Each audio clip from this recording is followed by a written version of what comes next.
მოგესალმებით ჩვენს მაყურებელს, დავბრუნდით ერთი კვირა ჩვენ არ ვიყავით ეთერში და საათ ნახევრის განმავლობაში წავუწყება პაატა ძიციკური და მე მერი ნაკაშიძე. მოგესალმებით მეგობრებო, ძალიან კარგია ჩვენთან ერთად რომ ხართ.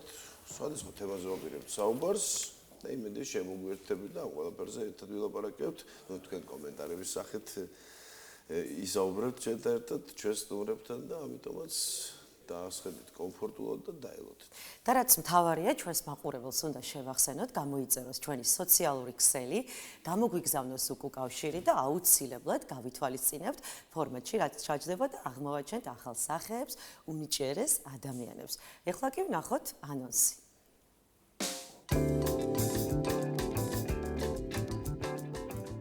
დღეს გადაცემაში ნახავთ ბავშვის პოტენციალი და განსხვავებულობის მიღება. როგორ აღმოვაჩინოთ განსაკუთრებული უნარები ბავშვებში? თემაზე ვრცლად ისაუბრებს ინკლუზიური განათლების სპეციალისტი თიკო გობაძე. ბაღი და ბავშვის უნარების სწორი განვითარება. გადაცემის სტუმარია ელმოს კლუბის პროგრამული უზრუნველყოფის კოორდინატორი ნონა მუნჯიშვილი. ცხოველები და მათთან სასტიკი მოპყრობა. მიხილოთ ნონა მგზავრიძის რეპორტაჟი. გადაცემის სტუმარია ცხოველთა დამცველი თეონა ყურშუბაძე. გარემოს დაცვითი განათლების მიღების საერთაშორისო დღე. თემაზე ვრცლად ისაუბრებს გიორგი ბოლქვაძე, აჭარის წითელი ჯვრის კოორდინატორი.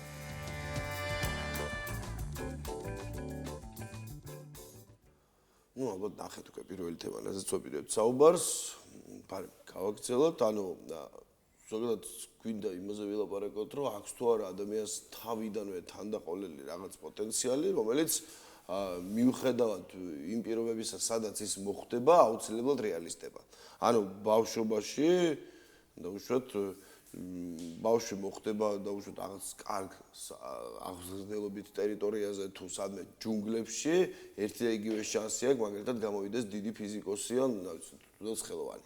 ამაზე გვინდა ვილაპარაკოთ იმაზეც, რომ რა ეტაპებია აღზრდის პროცესში, როგორ შეიძლება მშობლებმა და ზოგადად საზოგადოებამ, პედაგოგებმა დავინახოთ ეს პოტენციალი ბავშვებში და როგორ შევუწყოთ ხელი.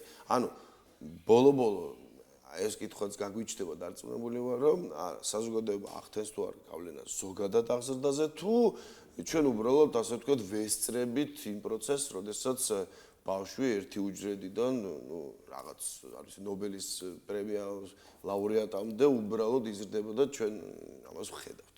ჩვენი სტუმარი იქნება რა თქმა უნდა თიკო გობაძე, ინკლუზიური განათლების სპეციალისტი. მოგესალმებით. გამარჯობა თიკო. გამარჯობა. ძალიან რთული შესავალი გამოგივიდეთ. პირიქით საინტერესო შესავალი გამოგივიდეთ. კარგი ბატონო. რასთან გვაქვს საქმე? მოგესალმებით კიდევ ერთხელ თქვენს მაყურებელს. თემა არის ძალიან აქტუალური და მნიშვნელოვანი. როგორც თქვენ აღნიშნეთ, მოკლედ რამდენი ნაწილად იყოფა საზოგადოების აზრი. ვთქვათ, რომ საბავშვი იბადება, რეალურად გარემო ფაქტორები რამდენად ხელს უწყობს, რომ სწორად განვითარდეს და მისი სრული პოტენციალის გამოვლენა მოხდეს. ამრიგად აქ არის ასევე ერთი მნიშვნელოვანი ფაქტორი და ეს არის გენეტიკური ფაქტორები, რაც ცალსახად მნიშვნელოვანია რომ ვახსენოთ, რადგან რა თქმა უნდა გენეტიკურ მიდრეკელებას დიდი მნიშვნელობა აქვს. თქო მე რა დიახ რეალურად შესაძლებლობები მექნება და შემდეგ როგორ ერთ-ერთი უმნიშვნელოვანესი ფაქტორია. აუცილებლად კი ბატონო. ერთი ეს გენეტიკური ფაქტორები ვთქვა და შემდეგ ის რომ გარემო მე როგორ გარემოში აღმოვჩნდები. და გარემოს მოკლედ ამას არაერთი თეორეტიკოსი, არაერთი სპეციალისტი, არაერთი ფსიქოლოგი საუბრობს იმაზე, რომ რამდენად დიდი მნიშვნელობა აქვს ბავშვის ფორმირების პროცესში. ამრიგად, როგორც თქვენ აღნიშნეთ, ბავშვი აღმოჩნდება გარემოში, სადაც არის მუდმივად იზოლირებული სხვა გარემო ფაქტორებისგან, არის ძალიან პასიურ მდგომარეობაში და სწორად ვერ ხდება მისი შესაძლებლობების გაძლიერება, გამოვლენა, რა თქმა უნდა, სრული პოტენციალის რეალიზებას ვერ მოახდენს ბავშვი. ამას რა თქმა უნდა არ სჭირდება ბევრი მსჯელობა. ამრიგად ჩვენ უნდა ვიფიქროთ სულ იმაზე, როცა ბავშვი დაიბადება, იქნება დავიცვათ ბალანსი, რაც რა თქმა უნდა ყველაზე რთულია. ოქროს ბალანსი მე ასე უწოდებ, იმიტომ რომ ერთი ფაქტორი ის მე როგორც გარემო როგორ ხვდები მომზადებული, რომ ბავშვის სრული პოტენციალის გამოვლენას შევაწყო ხელი, ამაში რა მოიაზრება, მე შეიძლება იმდენად ჰიპერმზრუნველობით დამოუკიდებლობა მქონდეს ბავშვის მიმართ, რომ აი შევეცადო რომ ყველაფერი მე გავაკეთო მის ნაცვლად, არ დავაცადო რომ მან დამოუკიდებლად შეასრულოს სხვადასხვა დავალება და ამოცანა. ამით მე ვუწევ მოკლედ რომ ვთქვა დათვურ სამსახურს. ანუ არ ვაცდი რომ მან თავად შეეცადოს მისი უნარები გამოავლინოს და მაქსიმალურად იყოს დამოუკიდებელი, ეს ერთი. და მეორე, მოკლედ სრულიად პასიურ მდგომარეობაში გადავდივარ მე როგორც მშობელი და როგორც გარემო და ვფიქრობ რომ მოდი ყველაფერს თავად გაართმევს თავს. და რაღაცა მიტოვებული მყავს. არ ვუქმნი სწავლის შესაძლებლობებს, რომ დიახ, აქაც ხელი შეუწყოთ, რომ მაქსიმალურად მისი პოტენციალის გამოვლენა მოახერხოს. ამრიგად მივდივარ ცად, რომ დავიცვათ ბალანსი, არ ვიყვართ ჰიპერმზრუნველობით დამოკიდებულობაში ბავშვთან და მეორე არც ის რომ სრულად მიტოვებული არ მყავდეს. ანუ ამორულ კიდურესობაში ორივე შემთხვევაში გამოდის, რომ ადამიანი, პატარა ადამიანის შემთხვევაში ვერ ახდენს საკუთარ თავის რეალიზებას, იმიტომ რომ ერთ შემთხვევაში მშობლები აკეთებენ ყველაფერს, ნუ არ ვიცი, ამნიშნავს ვინც მშობლის ფუნქციას ასრულებს ყოველ შემთხვევაში და მეორე შემთხვევაში ბავშვმა არ იცის თავიდან არაფერი. შესაბამისად, ვიღაცისგან უნდა ისწავლოს და ეს ვიღაცამ უბრალოდ თუ უთხრა რომ წადი აი შენ მინდორში და დაბრუნდი დაუშვათ იგივე ნობელის პრემიით. კი, ნამდვილად. ფიზიკურად შეუძლებელია, რომ არ ვიცი, ელემენტარული ერთი ქიმიური პროცესისთვისაც კი ჭირდება რაღაც კოლბა, რომელიც ბუნებაში ხეზე არ იზრდება. კალამი და ფურცელი არ იზრდება ხეზე და არც კომპიუტერი. ყურადღებობიდან გამომდინარე, მაგალითად თუ მშობელი დაკავებულია და არც ძალია, იმას არ ნიშნავს, რომ როგორც გავიგეთ, დამოუკიდებლობას ამით მოიპოვებს ბავშვი. იქაც კი არის საჭირო ბალანსი ყურადღებით მშობლის მხრიდან. კი, ნამდვილად ასეა. რამდენი მაგალითი რო განვიხილოთ ჩვენ, ხო? დიახ, შეიძლება ჩვენ ვიფიქროთ, რომ მოდი თუ სრულად მიუშვებ, თავად გაიკლოს გზას. აი ნახეთ, მოგეთ თანამედროვე აღზრდის პრინციპი ჩვენ რას გვეუბნება და ხშირად აქ ვურებთ მაინც იმას, რომ თითქოს აი ეს თავისუფლება აღქმულეს რაღაცა სითავხედეში და მე ძალიან ხშირად მესმის სამწუხაროდ ადამიანებისგან, რომ ეს თანამედროვე ეს ბავშვები, როგორი თავხედები არიან, უზრდელები არიან, სამწუხაროდ ასე განიხილავენ, რაც ნახეთ, რას გვიჩვენებ ჩვენ, რომ თითქოს აი ეს ძველი აღზრდის სტილი როგორიც იყო, რომ ბავშვი შებუჭილი მაქსიმალურად, არავინ არ ეკითხებოდა რა უნდოდა, რატომ უნდოდა და არავინ არ იღებდა მისგან აზრს. შესაბამისად, ახლა ის ძველი თაობის ამადგლები თვლიან, რომ ხო, არა, ახლა ეს სრული თავისუფლება ბავშვს უბავს, არა და რეალურად ეს სრული თავისუფლება როგორ არის აღქმული, რომ მე თუ ბავშვს დიახ ვუსმენ, მე თუ ბავშვს ყურადღებით ვეკითხებ მას რა ჭირდება, თუ მაქსიმალურად ვცდილობ რომ მისი ემოციები სწორად დავინახო და სწორად უპასუხო, ეს რაღაცა აღქმულია პირიქით უარყოფით ფაქტორად. და ასე არ არის, რადგან უკვე მაქსიმალურად წინ არის წამოწეული უკვე ამ საუკუნეში, რომ ბავშვების ფსიქოემოციურ მდგომარეობას მივაქცევთ დიდი ყურადღება და რატომ, ხო? ვიცით, რომ ეს რაღაცა ხელოვნური ინტელექტის ეპოქაში ვართ და ძალიან ბევრი რაღაცაები ჩანაცვლდება, მაგრამ ის რაც ჩვენ გვჭირდება, ეს არის ემოციების რეგულაცია, ხო? მე ჩემი ემოცია როგორ ამოვიცნო, როგორ ვმართო და როგორ ვადაპტირდე სხვადასხვა გარემოში, სწორედ ეს მჭირდება. და აი ამიტომ არის ამდენად წინ ახლა წამოწეული და ყველა მაგაზე საუბრობს ყველა სპეციალისტი, რომ დავინახოთ ბავშვის ემოცია, ვასწავლოთ როგორ მართოს, ასევე როგორ შეძლოს სხვა ადამიანის ემოციის ამოცნობა, რადგან ეს არის ძალიან ადამიანური. და ამის გარშე ფაქტობრივად ვერ გადავრჩებით, ხო? სადღაც რომელიღაცა უკიდურესობაში გადავიჭრებით, რომ არა ეს.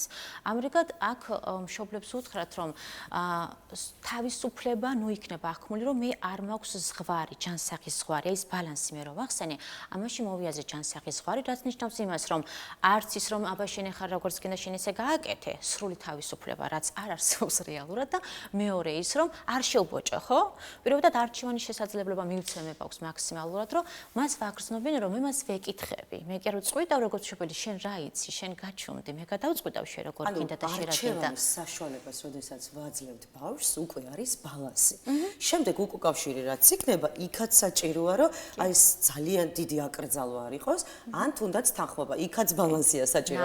ეტაპებია, ხო, ურთიერთობაში. ბოლო-ბოლო არჩევანს ვაძლევთ, მაინც იქიდან გამომდინარე, რაც გვაქვს ხელთ, ხო? აი რა თქმა უნდა, ნახეთ, ოღონდ შესაბამისად, მას არჩევანის ასე ჭყალებში ვიტყვი, ხე ილუზია აქვს და სიმართლეცა, იმიტომ რომ ირჩევს, მაგრამ ირჩევს მშობლის მოწოდებულს. კი, ნამდვილად. შესაბამისად, მშობელს მაინც აქვს რაღაცადავე ხელში და საბოლოო ჯამში ყველა მოგფერი რჩება. აი, ნახეთ ზუსტად, მოკლედ ორივე მხარე არის მოგებული. ერთი ის, რომ თქვა, მე პირობითად თუ მინდა რომ ჯანსაღი ცხოვრების წესით იცხოვროთ ჩემ მაშინ, თქვა, მე კი არ ვთავაზობა ბურგერი თუ ბანანი. ანუ ბანანი გინდა თუ ვაშლი, მოდი აირჩი ამ ორ შორის, ანუ ორივე ჯანსაღია. აქ ბავშვი გრძნობს, რომ დიახ მე მისმენენ, მეკითხებენ, ვაუ რა კარგია, ხო? და თავს გრძნობს ძალიან დაფასებულად. ამრიგად აქეთ მეც როგორც მშობელი ხო უკვე ვარ კარგ პოზიციაში, იმიტომ რომ ხო ჯანსაღს თავაზობ ჩემ შვილს და ეგეთ ბავშვს უხარია, იმიტომ რომ მე მეკითხებიან და მიავირჩია. არ მტყუნდებით ამით. აქ ძალიან მნიშვნელოვანი ის განვიხილოთ. გავუშვათ, გინდა რომ სპორტით დაკავდე, ამიტომ კი არ გეუბნები სპორტი გინდა თუ ბურგერი. გეუბნები იმას, რომ დავუშვათ ველორბოლა გირჩევნია თუ ჭიდაობა. კიდე რაღაცა და გინდა არ გინდა მაინც სპორტს ვირჩევ, ხო? რა საკიდან ვერ მოვტყუნდები და ვიტყვი და სწორი თუა ეს რა ხან მივხვდი რომ უკვე ჩემით მანიპულირებენ, ესე იგი სწორად გავისახდე. კი, მაგრამ ნახეთ კიდე რა არის თავარი, რაღაც ერთ კონკრეტულ ასაკს ვერ გამოვყოფთ, იმიტომ რომ ჩვენ ბავშვის განვითარების ასაკობრივ თავისებურებას გადავხედავთ, რა თქმა უნდა, რომ ყველა ასაკში განსხვავებულად მე ვთავაზობ ბავშვს არჩევანს და ეს ნახეთ რაღაცა პროცესია, ცოცხალი პროცესი და მე ეს პროცესი მიჩვენებს, რომ ვთქვათ რა ასაკში ბავშვმა რას მიაღწია, რა შესაძლებლობები აქვს. ანუ ისევ და ისევ, აი ხშირად ეს ისმის, ხო, ნუ ყველა ბავშვი ინდივიდუალურია, ეს გავიგეთ, ყველა ბავშვი ინდივიდუალურია, თუმცა სწორედ ეს ჯანსაღი მithქვა და ბევრი არჩევანი და შემდეგ არჩევა რა ასაკში არ უნდა იყოს ბავშვი არის სწორი. ხო, თითქოს ახლა მაგას განვიხილოთ როგორც манипуляция, ხო, რომ აბა ახლა ეს თუ ეს, მაგრამ მაინც ხომ თავს გრძნობთ აფასებულად, იმიტომ მეკითხებით მაინც საბოლოო ჯამში. ხო, მაგას რომ ამის მიხვედრა რაღაც ამრეულ ასაკში თუ პოზიტიური იმის ნიშანია, ესე იგი უკვე რომ სწორად ვითარდება და სწრაფად ხვდება უკვე რა სიტუაცია. კი, ნახეთ აი 7 წლის 6-7 წლის შემდეგ თქვა, როცა უკვე აი ცალსახად ძალიან უკვე ბავშვი უძლია განარჩევს ერთმანეთისგან ფანტაზია და რეალობა, თქვა კიდე უფრო მეტად სხვა მithქმა გვჭირდება, მით უმეტეს სკოლის ასაკი იწყება და მის უნარები ბევრად განვითარებულია. ამრიგად სკოლამდელი ასაკში ეს უფრო მეტად ეფექტურია, რადგან ბავშვი მთლიანად ჩვენზეა დამოკიდებული. მე რასაც ვაჩვენებ, ეს არის მისთვის კარგი, ის არის მისთვის ცუდი. მას არ შეუძლია გაფილტროს, რომელია კარგი და რომელია ცუდი. ამრიგად მთლიანად ბავშვი ჩვენზეა გადმართული და მშობლები უნდა განვითარდნენ პირველ რიგში, თუნდაც იმიტომ, რომ ინდივიდუალიზმი შეინარჩუნოს ბავშვმა და აი განსხვავებული ახლა რომ ვახსენეთ, განსხვავებული შეიძლება ქონდეს შემოქმედებითი ნიჭი, ან სპორტული ნიჭი. თუნდაც ახლა მაგალითი რომ მოვიყვანოთ, აი მაგალითად გოგოს უნდა კარატეზე შესვა, მაგრამ დედა ეუბნება, რომ დედა რა დროს კარატეა, ეს არ არის ქალური სპორტი. ამ დროს შეიძლება აი უძლიერესი მონაცემები კონდეს და დავღუპოთ ბავშვი და ავარიდოთ თუნდაც ამ სპორტს. შავ-ქამარს თუნდაც, ანუ აქ ხო უკვე საზღვარს ვუჭრით, აი თუნდაც ნახეთ 60-საც კი როცა მშობლები ვურჩევთ, ან ურჩევენ, შეიძლება რომ ძალიან დიდი დიზაინერი გაიზარდოს სამომავლოდ, მაგრამ ჩვენ დოგმებში მოვაქციოთ ბავშვი და ინდივიდუალიზმი დავუკარგოთ მას. კი, გეთანხმებით, აი ამიტომ რომ ვახსენეთ ეს სრული პოტენციალის რეალიზება, სწორედ მაგიდან გამომდინარე ხდება, თქვა რომ ყველა ბავშვი თავის ტემპერამენტით ებადება, ეს არ დაგვავეცდას. ხაი, ყველა თავისი ტემპერამენტით, ვიღაცასთან სულაც საკმარის არის, რომ მოდი ერთ რაღაცას ვეტყვი ინსტრუქციას ვაწოდებ და ესმის. ვიღაცასთან ბევრი არჩევანი კარგია, ვიღაცასთან პირიქით უფრო სხვა ხშირად ტონის ცვლილება, ხო? აი, ამრიგად მაგ ნაწილში თქვა თუ ბავშვს იჩენს ინტერესს, რომ ხო მინდა შევიდე კარატეში, ან კიდე ფეხბურთზე მინდა შევიდე გოგო და თუ ჩვენ აქ რაღაც ისე გენდერულ ჭრილში დავიწყოთ იმაზე მსჯელობას, რომ ეს არის გოგოს სპორტი, ეს ბიჭის, ხო, აქ შეიძლება დიახ მე ჩავკლა ის მისი პოტენციალი, მისი მისწრაფება და ინტერესი და სულად შეიძლება ვინ იცის, ვინ გვეზრდება, ხო? ამრიგად მანდ დიახ ძალიან კარგი რეკომენდაცია არის ამ დროს ის, რომ დავაცადოთ. შეიძლება სულად შევიყვანო იქ და უი არა, რაღაც არ არის ჩემი, ხო? ამრიგად აქტიურად მშობელს არ შეეშინდეს, ცვალოს, ხო? თუ ეხლა მომდა რომ შევიდეს ფეხბურთზე, შეიყვანოს კარატეს, მაგრამ შემდეგ იქ ბავშვი დაინახავს აუცილებლად რომ არ არის ჩემი და არ მინდა და მე გამოვიდეს. ან ნუ საყვედურებთ ამ დროს ბავშვს რომ ნუ შენ ხო გინდოდა და ახლა აღარ გინდა და ასე შემდეგ. ესე იგი მე ამ დროს რას ვაკეთებ, რომ დიახ იმან აღმოაჩინა თავად ბავშვმა, თავად დაინახა და შემდეგ აქ მე როგორ მივყვები ეს არის მნიშვნელოვანი. მოგეთ კრიტიკის და იმის გარეშე რომ ეხა მე თუ ასე მინდოდა როგორც ბავშვს გადავწყვეტ და შემდეგ შენ ეს დამიწვნენ და გამაკრიტიკა. მოგეთ კრიტიკა ნაკლებად უნდა იყოს რა. კრიტიკა ისევ და ისევ ბავშვს ასწავლის იმას, რომ მე სხვა არჩევანი არ მაქვს, მე შეიძლება რაღაც რო შემეშლება, უი ამით რა ვიცი დაიქცა ქვეყანა და აღარ მაქვს დიახ შესაძლებლობა რომ სხვა დროს კიდევ ვცადო. და მე თუ არ ვარ კრიტიკოსი მშობელი და პირიქით მაქვს ფოკუსი იმაზე, რომ ხო შეგეშალა, გასაგებია, მოდი ახლა ვიპოვოთ გზები როგორ მოვაგვაროთ ეს. ეს არის ძალიან მნიშვნელოვანი და სავალალო შედეგებიც მოხდება ხოლმე შემდეგ წლებში, რადგან მე თუ არ ვასწავლებ ბავშვს, რომ იმ პრობლემასთან, იმ გამოწვევასთან როგორ შეიძლება თავად მან იპოვოს ხო გამოსავლის გზები და თავად მე როგორ გზას ვუჩვენებ. შემდეგ ბავშვმა აღარ იცის დიახ, როცა თუნდაც აი თინეიჯერი როცა გახდება და რაღაც პრობლემას წააწყდება, გაიქცეს, უბრალოდ ძალიან შეეშინდეს, მხოლოდ თვითგადარჩენის ინსტინქტი ჰქონდეს, თუ არა, იქვე რაღაცა რაციონალ აზროვნება ჩართოს და გამოსავლის ძიება დაიწყოს. მოკლედ ჩვენ ვვითარებთ ამ ყველა უნარს. კრიტიკაზე დაუშვათ ვარსტუობ, მაშინ რას ვანაცვლებთ კრიტიკის ნაცვლად რას ვაკეთებთ? რა კარგი თქვა, ნახეთ, მოდი ერთი პატარა მაგალითი ხო განვიხილოთ, ხო? მგონი მაგალითად ბევრად უკეთესია. პირობითად ავიღოთ ისე სკოლამდელი ასაკი, რადგან ძალიან მნიშვნელოვანი პერიოდია ვიცით და ფუნდამენტი და ფუძე ყველაფრის. ბავშვი ახალად სწავლობს დამოუკიდებლად რაღაცაი ფუნქციურ უნარ-ჩვევებს ივითარებს და აიღო ჭიქა და მიაქვს სამზარეულოდან მოაქვს მისაღებ ოთახში და უცებ ეს ჭიქა გავარდება, დაიღვრება წყალი და ჭიქაც გატყდება. ამდენს ნახეთ რა რეაქციები შეიძლება გამოავლინოს მშობელმა. მე თუ არ ვარ კრიტიკოსი მშობელი, თუ კრიტიკოსი ვარ პროსტურად, რას გავაკეთებ? ვუყვირი, ხო? რაღაცა აი მაგალითად, რა ვიცი, როგორი მოუხერხებელი ხარ, როგორი სულას იაკეთებ, როგორი ტუტუცი ხარ, ბოთე, ხო? მოკლედ, ყველაფერი ის რაც კრიტიკოსი არ იყოს მშობელი, მაგრამ გაღიზიანებული იყოს. ზუსტად. და შეიძლება ამ სიტყვების გარეშეც რაღაც გავბრაზდი ასე და გაიწია შენ ხომ სულას იაკეთებ და რავი გავარდე და მე მოვწმინდო და მე მოვაწესრიგო ეს სივრცე. ნახეთ. ბავშვის ხელში ცხოვრება არ მაქვს. კი, ხო. დამტა სამსახურის მერ მოვდივარ დაღლილი და ესკრიან ჭიქებს მიმწევს. კიდე შენ მიმატებ და სულას იაკეთებ და დააფიხალი აღარ შემეძლია. მოდი ხა მეორე ვერსია განვიხილოთ, ხო? ჩვენც ხომ მოგდის ასე რომ ჩვენს გვეშლება, ჩვენს გაგვიტყდება, მაგრამ დიხის ბავშვი რომ მე შემომცეცნებს თვალებში და მე ვარ მისი სამყარო, მე მეყრდნობა და მთლიანად ჩემი შეფასება, მე მას როგორ ვაფასებ, არის მისი შეფასება. ანუ მე თუ ასე ვხედავ მას, ის ასეთია და მშობლებმა იცოდნენ რომ მე თუ მას ვხედავ როგორც უპასუხისმგებლო ადამიანი, ის აუცილებლად ასეთი იქნება. აი აუცილებლად. ეხა ის кейს რო დავასრულო, ხო? აქ მეორე ვერსია. ეს არის მისთვის გზა, დედას უნდა ასეთი რო გავიზარდო, მამას უნდა მე ასეთი ვარ თურმე, ხო, რადგან მას ფილტრი არ გააჩნია, როგორც გითხარით, 7 წლამდე ასაკში ამერიკად, მე როგორც მეუბნებით, მე ის ვარ. და ისეთი შევეცდები რომ ისეთი ვიყო ბოლომდე, უპასუხისმგებლო, მოუხერხებელი, ზარმაცი და ასე შემდეგ. ყველაფერს გავაკეთებ, ბოთეც ვიქნებ. ზუსტად. მეორე ვერსია ვნახოთ ახლა, ხო, რა, აი დაიღვარა. ნახეთ სიტყვებს როგორი მნიშვნელობა აქვს. ერთი ვერსია მე თუ ვიტყვი რომ წყალი დაგეღვარა, მოდი მოვაწესრიგოთ. ნახეთ ჯობია ვთქვათ ასე. წყალი დაიღვარა, დაგეღვარა კი არა. წყალი დაიღვარა. რა შეიძლება გავაკეთოთ ახლა? ნახე, აი ტილოდებს. ან მე ვაჩვენო რომ ტილოდებს, ესე იგი ვაჩვენებ რომ ხო დაიღვარა, დაიღვარა. ახლა რა შეიძლება გავაკეთო? მას არ ვადანაშაულებ. თუ ეუბნები რომ წყალი დაგეღვარა, რაღაც დანაშაულის განცდა უჩნდება ბავშვს. ამრიგად ვთქვათ ასე. წყალი დაიღვარა.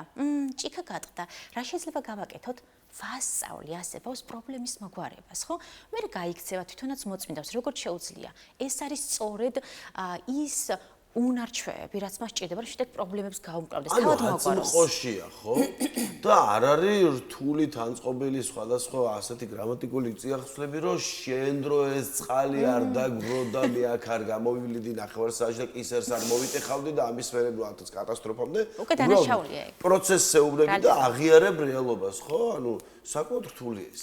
კი, ძალიან რთულია. ასათქმელათაც საკმაოდ რთულია, რომ თქვა რომ ანუ არ შეიძლება გაბრაზდე ხო? როგორ შეიძლება სწორად გავბრაზდე? წყალი დაგეღვარა, მაგრამ მე ვფიქრობ შეიძლება გავწმინდოთ. მოდი მან თქვათ ბრაზიც ხო ძალიან მნიშვნელოვანი. ნახეთ ძალიან კარგი აქცენტია. მშობლებს უთხრათ რომ შემდეგ მშობელს დანაშაულის განცდა უჩნდება და ეს არა, დანაშაულის განცდა მოვიხსნათ, თქვენ ძალიან რთული პროცესია.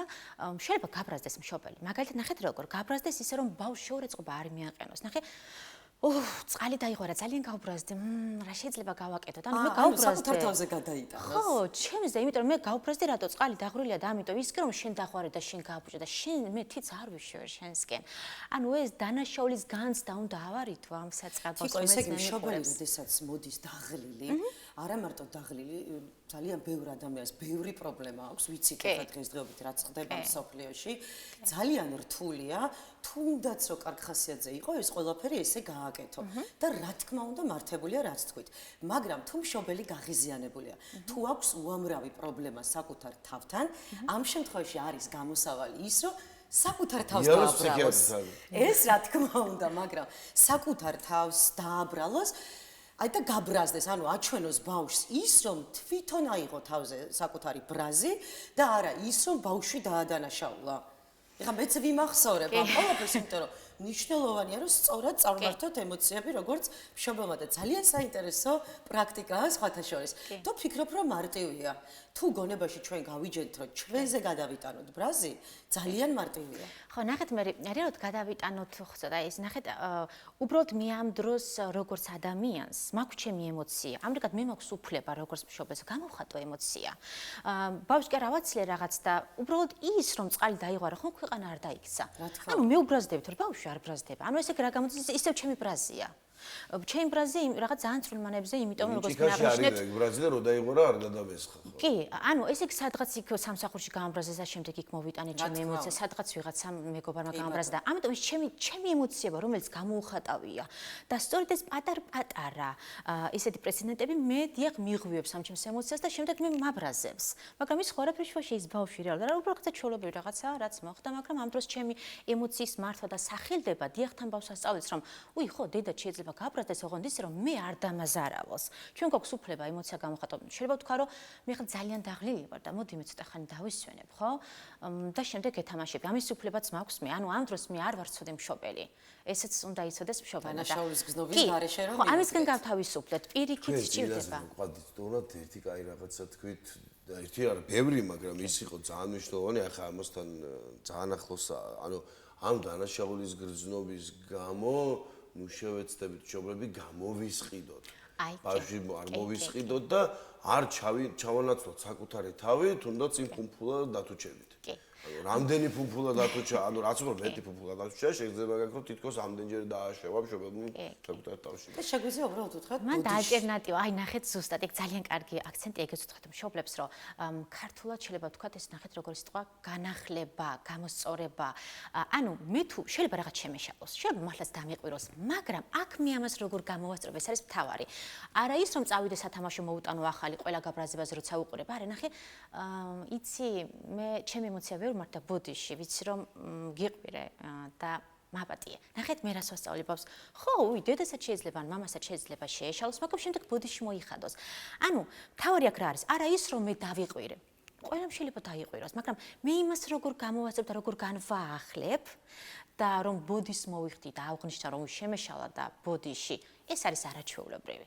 ანუ ის არ ვიფიქროთ რომ როგორ შეიძლება არ დავიყვირო, შეიძლება დაიყვირა, მაგრამ როგორ გამოვასწორო ეს უნდა ვიცოდე. ბავშვის ინდივიდუალიზმს ასევე ვუკარგავთ იმ შემთხვევაში, როდესაც თავად აქვს ბრაზი და მშობელი ითხოვს, რომ აი სუკარ ხასიათზე უნდა იყოს, სუბეჯითი უნდა იყოს.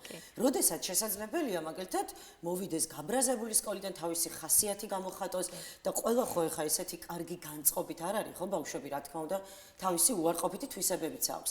აი როგორ მივიღოთ ამ შემთხვევაში? არა, არ უნდა იყოს ცუდ ხასიათზე კი არა, გამოუშვეს ეს ბრაზი, ხო, ალბათ. კი, არაჩვეულებრივია. მოდი მანდაც ერთი მაგალითი მოვიყვანოთ, ხო, ბავშვი ბრუნდება სკოლიდან და სკოლაში წარმოგვიდგენია, რამდენი რამ ხდება, ხო, იქ მეგობარმა გააბრაზა, მასებმა უყვირა, დაბალი ქულა დაუძერა, მთელი ამბები, მოკლედ, უამრავი სტრეს ფაქტორებია იქ და ბავშვს უბრალოდ უჭირს ამ ყველაფრის გადამუშავება.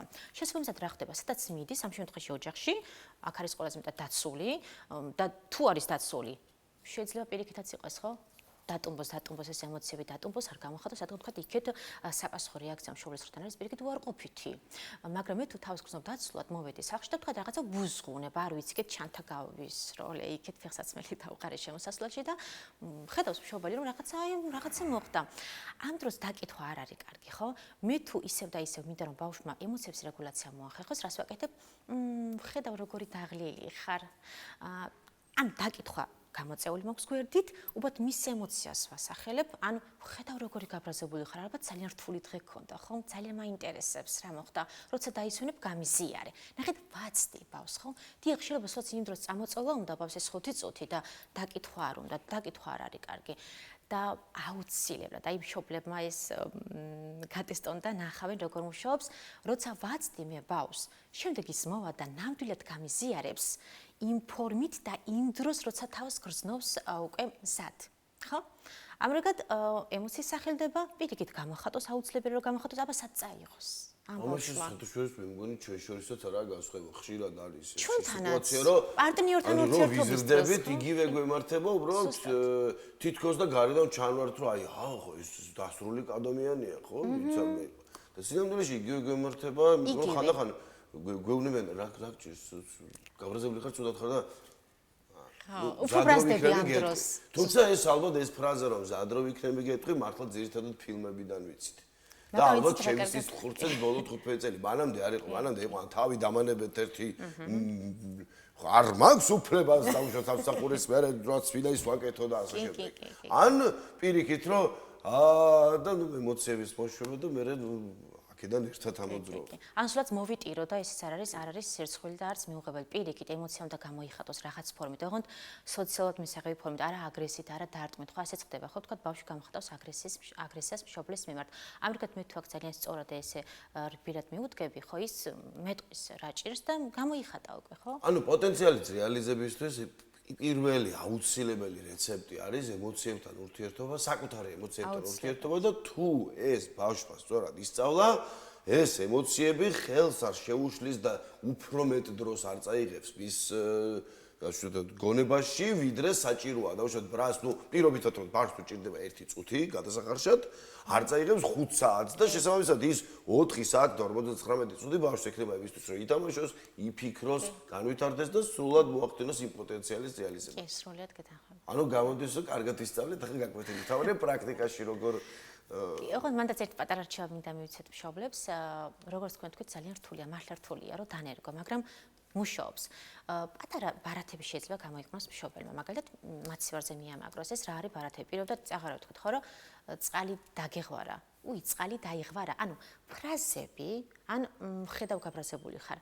არის ძალიან ეფექტური თქვა რომ მე შევახსენო ჩემს თავს რომ ამ დროს ვხედავ იქვე მე ჩავისუნთქო ამოვისუნთქო მე როგორც დასრულმა ვხედავ რომ მე ძალიან ბრაზი მერევა თავად მეც უნდა ვიცოდეს სტრესის მართვის სტრატეგიები ხო ღრმა სუნთქვა წყლის დალევა უცებ მეორე ოთახში გასვლა რომ აი ნახეთ რამდენიმე წამია მოკლედ მეტი არ გჭირდებათ ხოთ 3 და 5 წამამდე არის თქვა რომ მე ის ემოცია უცებ ხო 10-მდე რო იქნება ფილმებში ხო ხო და ამიტომ მე თუ მშობელი აი ამ სტრატეგიას მიმართავ იქეთ ბავშვი არ გადავიტან ჩემს ბრას და აი ამ მორყოფით ემოციას ამრიგად ეს ბარათები მიაკრან მაცივარზე ეს ფრაზები ხო როგორ შეიძლება დავიწყო როგორ შეიძლება თქვა ემოცია გავახმოვანო და მე ნელა როცა ნერგავ და ყოველდღე იყენებ მუშაობს და მე ავტომატურად შენ უკვე ის გეთქმევინება კარგი ფრაზა და არა ის რომ კრიტიკა და ესე ხო ფაქტობრივად გამოდის რომ კარგი მშობელი ბავშვთან ერთად საკუთარ თავს აცრდის აი მაგის გარეშე მოდი ვთქვათ რა, უბრალოდ გამორიცხულია.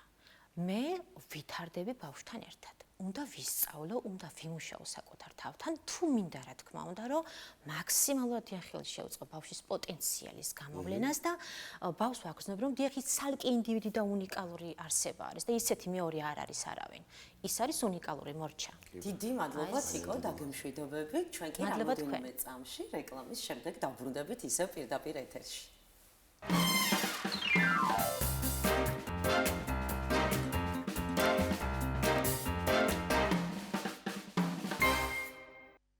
დავბრუნდით პირდაპირ ეთერში და კიდევ ერთ-ერთ უმნიშვნელოვანეს თემაზე უნდა ვისაუბროთ. ბავშვის ადრეული ასაკის განვითარებაში საბავშვო ბაღს ერთ-ერთი გადამწყვეტი როლი ეკისრება. ეს არის სივრცე, სადაც საფუძველი ეყრება ბავშვის კოგნიტურ, ემოციურ, სოციალურ და კომუნიკაციურ უნარებს. ბაღის მეთოდიკა და საგანმანათლებლო მიდგომები მნიშვნელოვნად განსაზღვრავს, რამდენად შეძლებს ბავშვის საკუთარი პოტენციალის გამოვლენას, დამოუკიდებელი აზროვნების ჩამოყალიბებას და გარემოსთან ჯანსაღ ურთიერთობას. დღეს ვისაუბრებთ თემაზე ბაღი და ბავშვის უნარების სწორი განვითარება და მხარდაჭერა. ბაღის მეთოდიკა და პრაქტიკული გამოცდილება. ჩვენი სტუმარია ნონა მუნჯიშვილი, ელმოს კლუბის პროგრამული უზრუნველყოფის კოორდინატორი და მეთოდისტი, რომელიც გაგვიზიარებს თანამედროვე საგანმანათლებლო მიდგომებს, მეთოდიკურ პრინციპებს და იმ პრაქტიკულ გამოცდილებას, რომელიც ეფუძნება ბავშვის ინტერესებზე, საჭიროებებსა და ინდივიდუალურ განვითარებაზე ორიენტირებულ გარემოს. მობრძანდით, ქალბატონო ნონა, მოგესალმებით. დიდი მადლობა, რომ დაგვითმეთ დრო და მობრძანდით. ბავშვის განვითარებისთვის უმნიშვნელოვანესია ეს გარემო, ბაღის წლები, დღეები, პედაგოგები და ვისაუბროთ ამ თემაზე, აი, თუნდაც 2 წლიდან, 3 წლიდან, როდესაც ბავშვი უკვე ახალ სოციუმს ეზიარება. დიდი მადლობა მოწვევისთვის კიდევ ერთხელ მივესალმები მაყურებელს. რა თქმა უნდა, ბაღი არის ის გარემო, სადაც ბავშვი ატარებს თავის დროის უმეტეს ნაწილს და უნდა აღინიშნოს, რომ ბავშვი არ მოდის მხოლოდ დროის გასატარებლად, ის მიდის იქ სხვადასხვა უნარების შესაძლებლად, რასაკვირველია. ყველა ბავშვი ბაღში მოდის თავისი ინდივიდუალური გარემოთი, თავისი უნიკალური შესაძლებლობებით და უნარებით. მასწავლებლის როლი ამ შემთხვევაში არის ძალიან მნიშვნელოვანი, რომ შეძლოს ბავშვმა ამ უნარების სწორად გამოვლენა. მასწავლებლის მხარდაჭერა პირველ რიგში იწყება დაკვირვებით. მასწავლებელი უნდა იყოს გარდა იმისა, რომ არის აღმზრდელი პედაგოგი, უნდა იყოს ასევე დამკვირვებელი ამ პროცესში. ჩვენი მიდგომიდან გამომდინარე, მაგალითად, მინდა აღვნიშნო, რომ რადგან აქტიურად ვიყენებთ რეჯი ამილიას მიდგომას, ამ მიდგომაში მასწავლებლის ერთ-ერთი აქტიური როლი არის დამკვირვებლობა.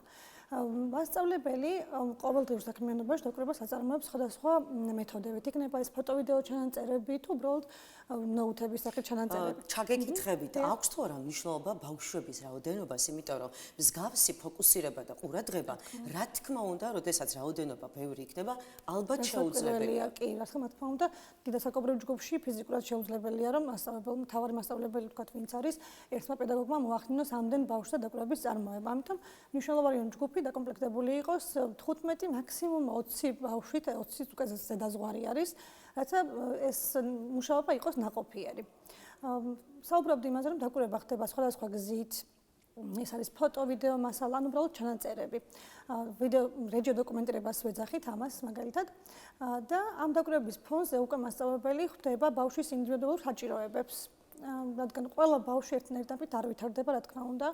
ზოგს შეიძლება რაღაც გამოსდიოს კარგად, მეტნაკლებად, ზოგს ცუდად, ზოგი აქტიურია, მთელი დღე ვერ ისვენებს, ძალიან სწრაფი, ზოგი პირიქით ამჯობინებს სიჩუმეში ყოფნას და შორდან დაკვირვებას.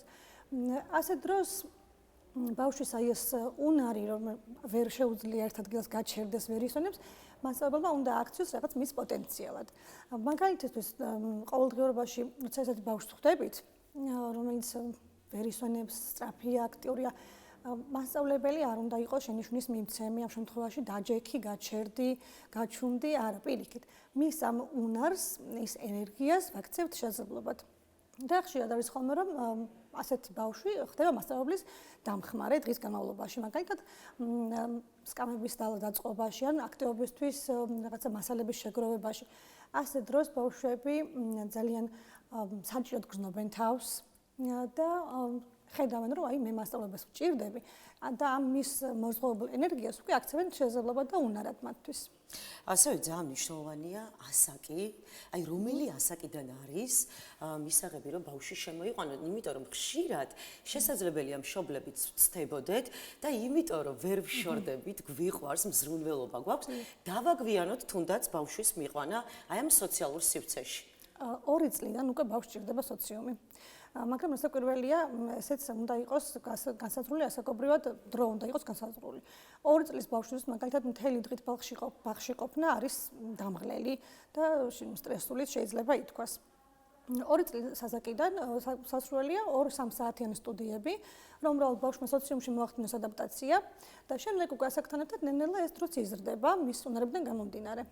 კი ბატონო, ხშირად ვაწყდებით ასევე პრობლემას, როდესაც ბავშვი არ რჩება ბაღში და მშობელი უფრო მეტად განიცდის მგონი ამ ვითარებას და აქ რა რეკომენდაციები შეიძლება გავცეთ, იმიტომ რომ შესაძლებელია თუნდაც 1 კვირის განმავლობაში, რომ მშობელმა სცადოს, აი თუნდაც 9 საათით, 1 საათით, მაინც არ დარჩეს ბავშვი და შემდეგ მოწყდეს ამ სოციუმს და იძულებულია მშობელი, რომ სახლში წაიყვანოს და ყავდეს სახლში და აღარ გარეოს, ესე ვთქვათ, ბავშვებთან ურთიერთობაში. ნახეთ, როგორც ჩვენ პრაქტიკიდან გამომდინარე შემიძლია ვისაუბრო, ძალიან ხშირად ხოლმე ასეთ შემთხვევაში მშობლების ემოციური მდგომარეობა ახდენს ძალიან დიდ გავლენას ბავშვებზე. თუ კი ბავშვი ხედავს, რომ დედა ძალიან მშფოთვარეა ბაღში დატოვების დროს და მის ემოციებს იჭერს, აქ უკვე манипуляცია ირთვება ძალიან ხშირად და ბავშვი უკვე манипуლირებს. კი, რასაკვირველია, როგორც მშობელს მეც შემიძლია აღვნიშნო, რომ ძალიან მტკივნეულია დედისთვის, როცა მტირალ ბავშვს ტოვებ ბაღში, მაგრამ ბავშვი თუ კი ერთ დღესაც დაიჭერს იმას, რომ აი მე ძალიან მტირი ვარ და დედამ წამიყვანა, აღარ დამტოვა, შემდეგ დღეებში აუცილებლად გაგრძელდება манипуляცია.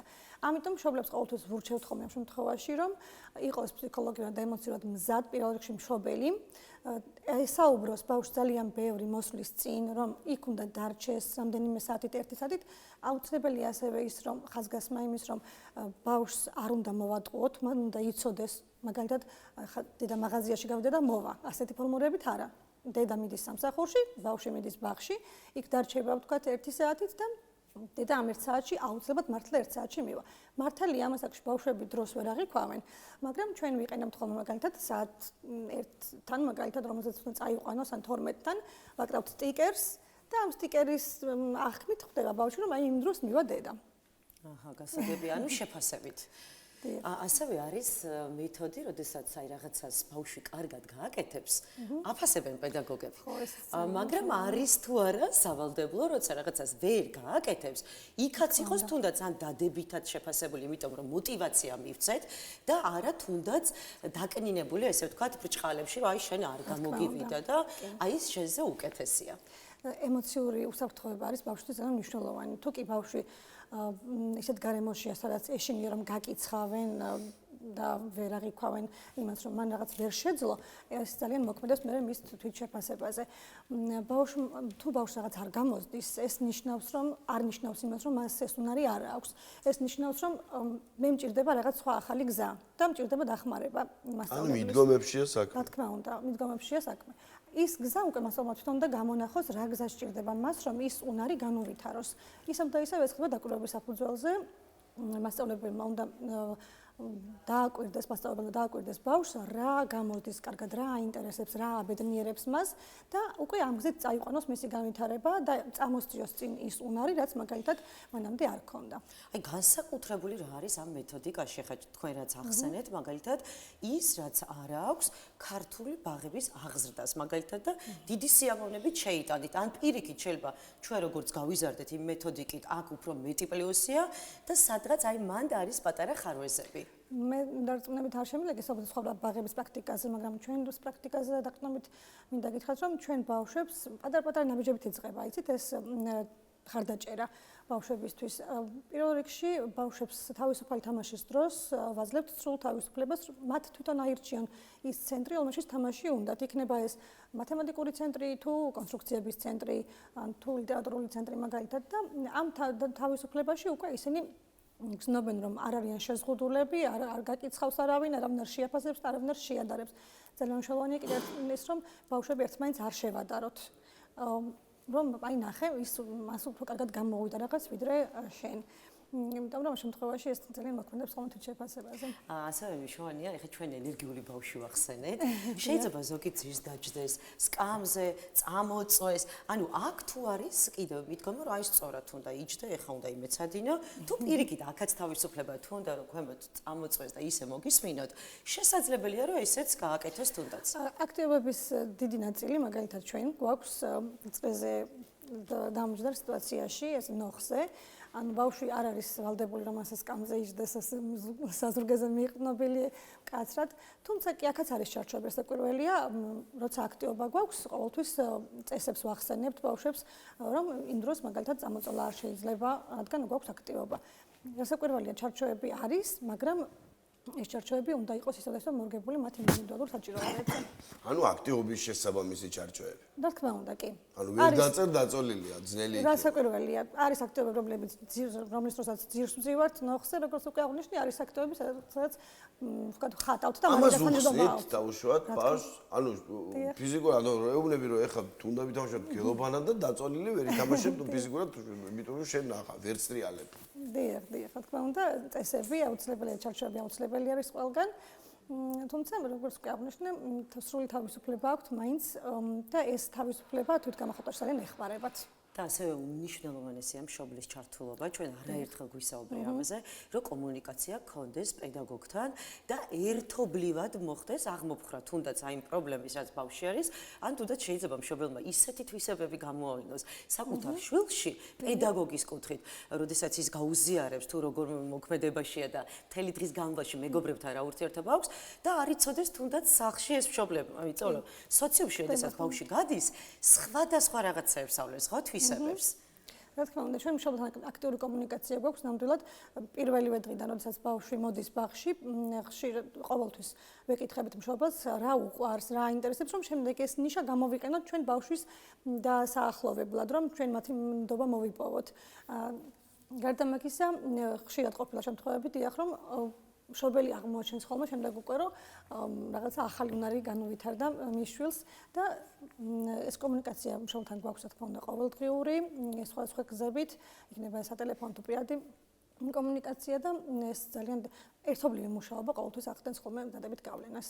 ანუ რაც უფრო კარგი სკოლამდელი განვითარება ასე ვთქვათ მერტო ჩემო დავიგარდე სივრცეები აი პირდაპირ თუ ბაღი ხო შეიძლება ბევრი რაღაცა იყოს კიდე სხვა და რაღაც სხვა სახელი იყოს რაც უფრო კარგი ბაღი გვაქვს სკოლამდელი მით უფრო კარგი მოსწავლეები და ზოგადად ადამიანები იზრდება. დიახ, ბაღის პერიოდში მიღებული საფუძველი პირდაპირ პროპორციულია შემდეგ სკოლაში უკვე ბავშვის განვითარებას. აი იმაზე რას ვეტყვით სანამ დაგეშვიდებით ეს მინდა კითხოთ შეიძლება ბევრჯერ დასვლა შეკითხვა ჩვენს ეთერში თუმცა კიდე ერთხელ გამეოროთ აი რამდენად სავალდებულო და მნიშვნელოვანია ხოლმე როდესაც 5 წლის და 4 წლის ბავშვებს აი ასწავლიან წერა-კითხვას.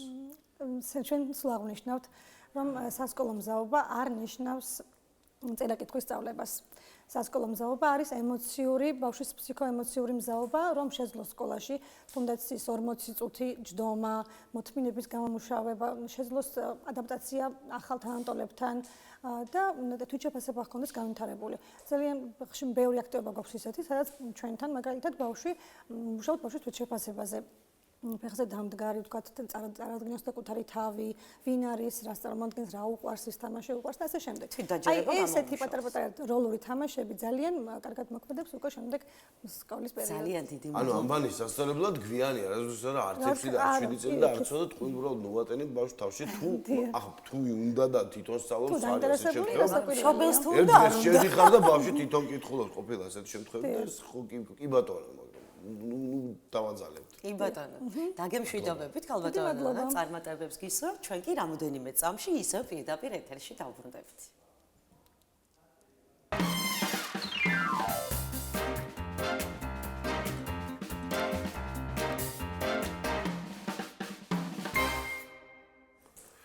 ჩვენ დავბრუნდით პირდაპირ ეთერში, მოკლედ ვლაპარაკობთ აღზრდაზე და იმ პოტენციალზე, რა შეიძლება ჩვენგან გამოვიდეს იმ სწორი აღზრდის შემთხვევაში, ზოგადად რა იყოს სწორი აღზრდა, ამაზეც ვლაპარაკობდით ჩვენს ორივე სტუმართან, იმიტომ რომ ძალიან მნიშვნელოვანია, ამ ზედმეტის დრუნვით ადამიანი არ მოვახჩოთ ბავშვობიდან, ზრდასრულიც მათ შორის დედაგენაცვალოსები რო ვიზრდებით და ხანდახან მე სოციუმში დადის ლაპარაკი რომ 40 წლამდე წინდებს ურეცხავენ. აი ესეთები რო არ გავიზარდოთ, მოკლედ საჭიროა აუცილებლად დაბალანსდეს ყურადღებაც და ეს პასუხისმგებლობის, ასე ვთქვათ, შეჩება თავის დროს. ხშირად, ანუ ტყვი უბრალოდ არ ვაკეთებ ასეთ შესავალს, არის ბავშვები მაგალითად, რომლებსაც მოზღვეებული ბრაზიანობა აქვს. ამ შემთხვევაში ძალიან მნიშვნელოვანია მათთან ურთიერთობა, იმიტომ რომ შემდეგ გვესმის ხოლმე, აი, ნახე, პატარღობიდან ცხოველებს აწვალებდა. ცხოველებს აწვალებდა, გვესმის, მე ამას ეს დასრულებზეც გვესმის, ახლა რა მიზეზია და ახლა ჩვენ ვსტუმრობ ფსიქოლოგი არ გიყოლება, რომ ვილაპარაკოთ რა აიძულებს ადამიანს, რომ ცუდად მოეპყროს გინდ ადამიანებს და გინდ ცხოველებს და რისი მანიშნებელია, როგორ შეიძლება ამ ყველაფერს ავუაროთ გვერდი და ნუ რა გავაკეთოთ, როდესაც გინდ ბავშვი და გინდ ზრდასრული უბრალოდ გამოდის და ის სასტიკად ემყრობა ცოცხალ არსებს. კი ბატონო. ჩვენი სტუმარია თეონა ყურშუბაძე, ცხოველთა დამცველი. მოგესალმებით. მოგესალმება. როგორც ყოველთვის საჭირო დროს, საჭირო ადგილას. კი, აი გამარჯობის მერე ახლა ნონა გზავრიძე გვინდა ჩართოთ ამ თემასთან დაკავშირებით, შეთანხმებას ვუყუროთ ამ ყველაფერს და მერე უკვე რა თქმა უნდა საქმის კურსში ვარ. სიუჟეტს ვუყურებთ და დავხვდებით.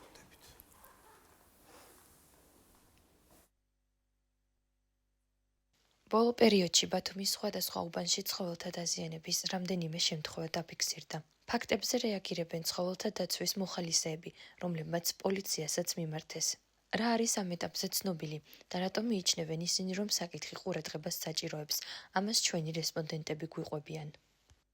მოგესალმებით, მე რომანი მქვია და უკვე რამდენიმე წელია ბათუმში ვცხოვრობ.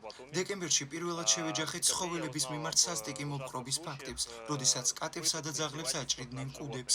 ამ ფაქტების შესახებ ინფორმაცია ერთ-ერთი ტელეგრამ ჩათიდან გავიგე, სადაც ცხოველთა დამცველები და მოხალისეები არიან გაერთიანებულნი. ჩემთვის ეს შოკი იყო, თუმცა მოგვიანებით გაირკვა, რომ მსგავსი შემთხვევები აგვისტოს თვიდან უკვე ფიქსირდებოდა. საერთო ჯამში დადასტურებულია 6 შემთხვევა. ერთი მათგანი ახლა სტადიონის ტერიტორიაზე ტერიტორიაზე დაფიქსირდა. მეორე კობალაძის ქუჩაზე და მიმდებარე უბნებში. ცხოველებს მძიმე დაზიანებები ჰქონდათ, მოჭრილი კუდები და დაზიანებული კანი ძულებამდე.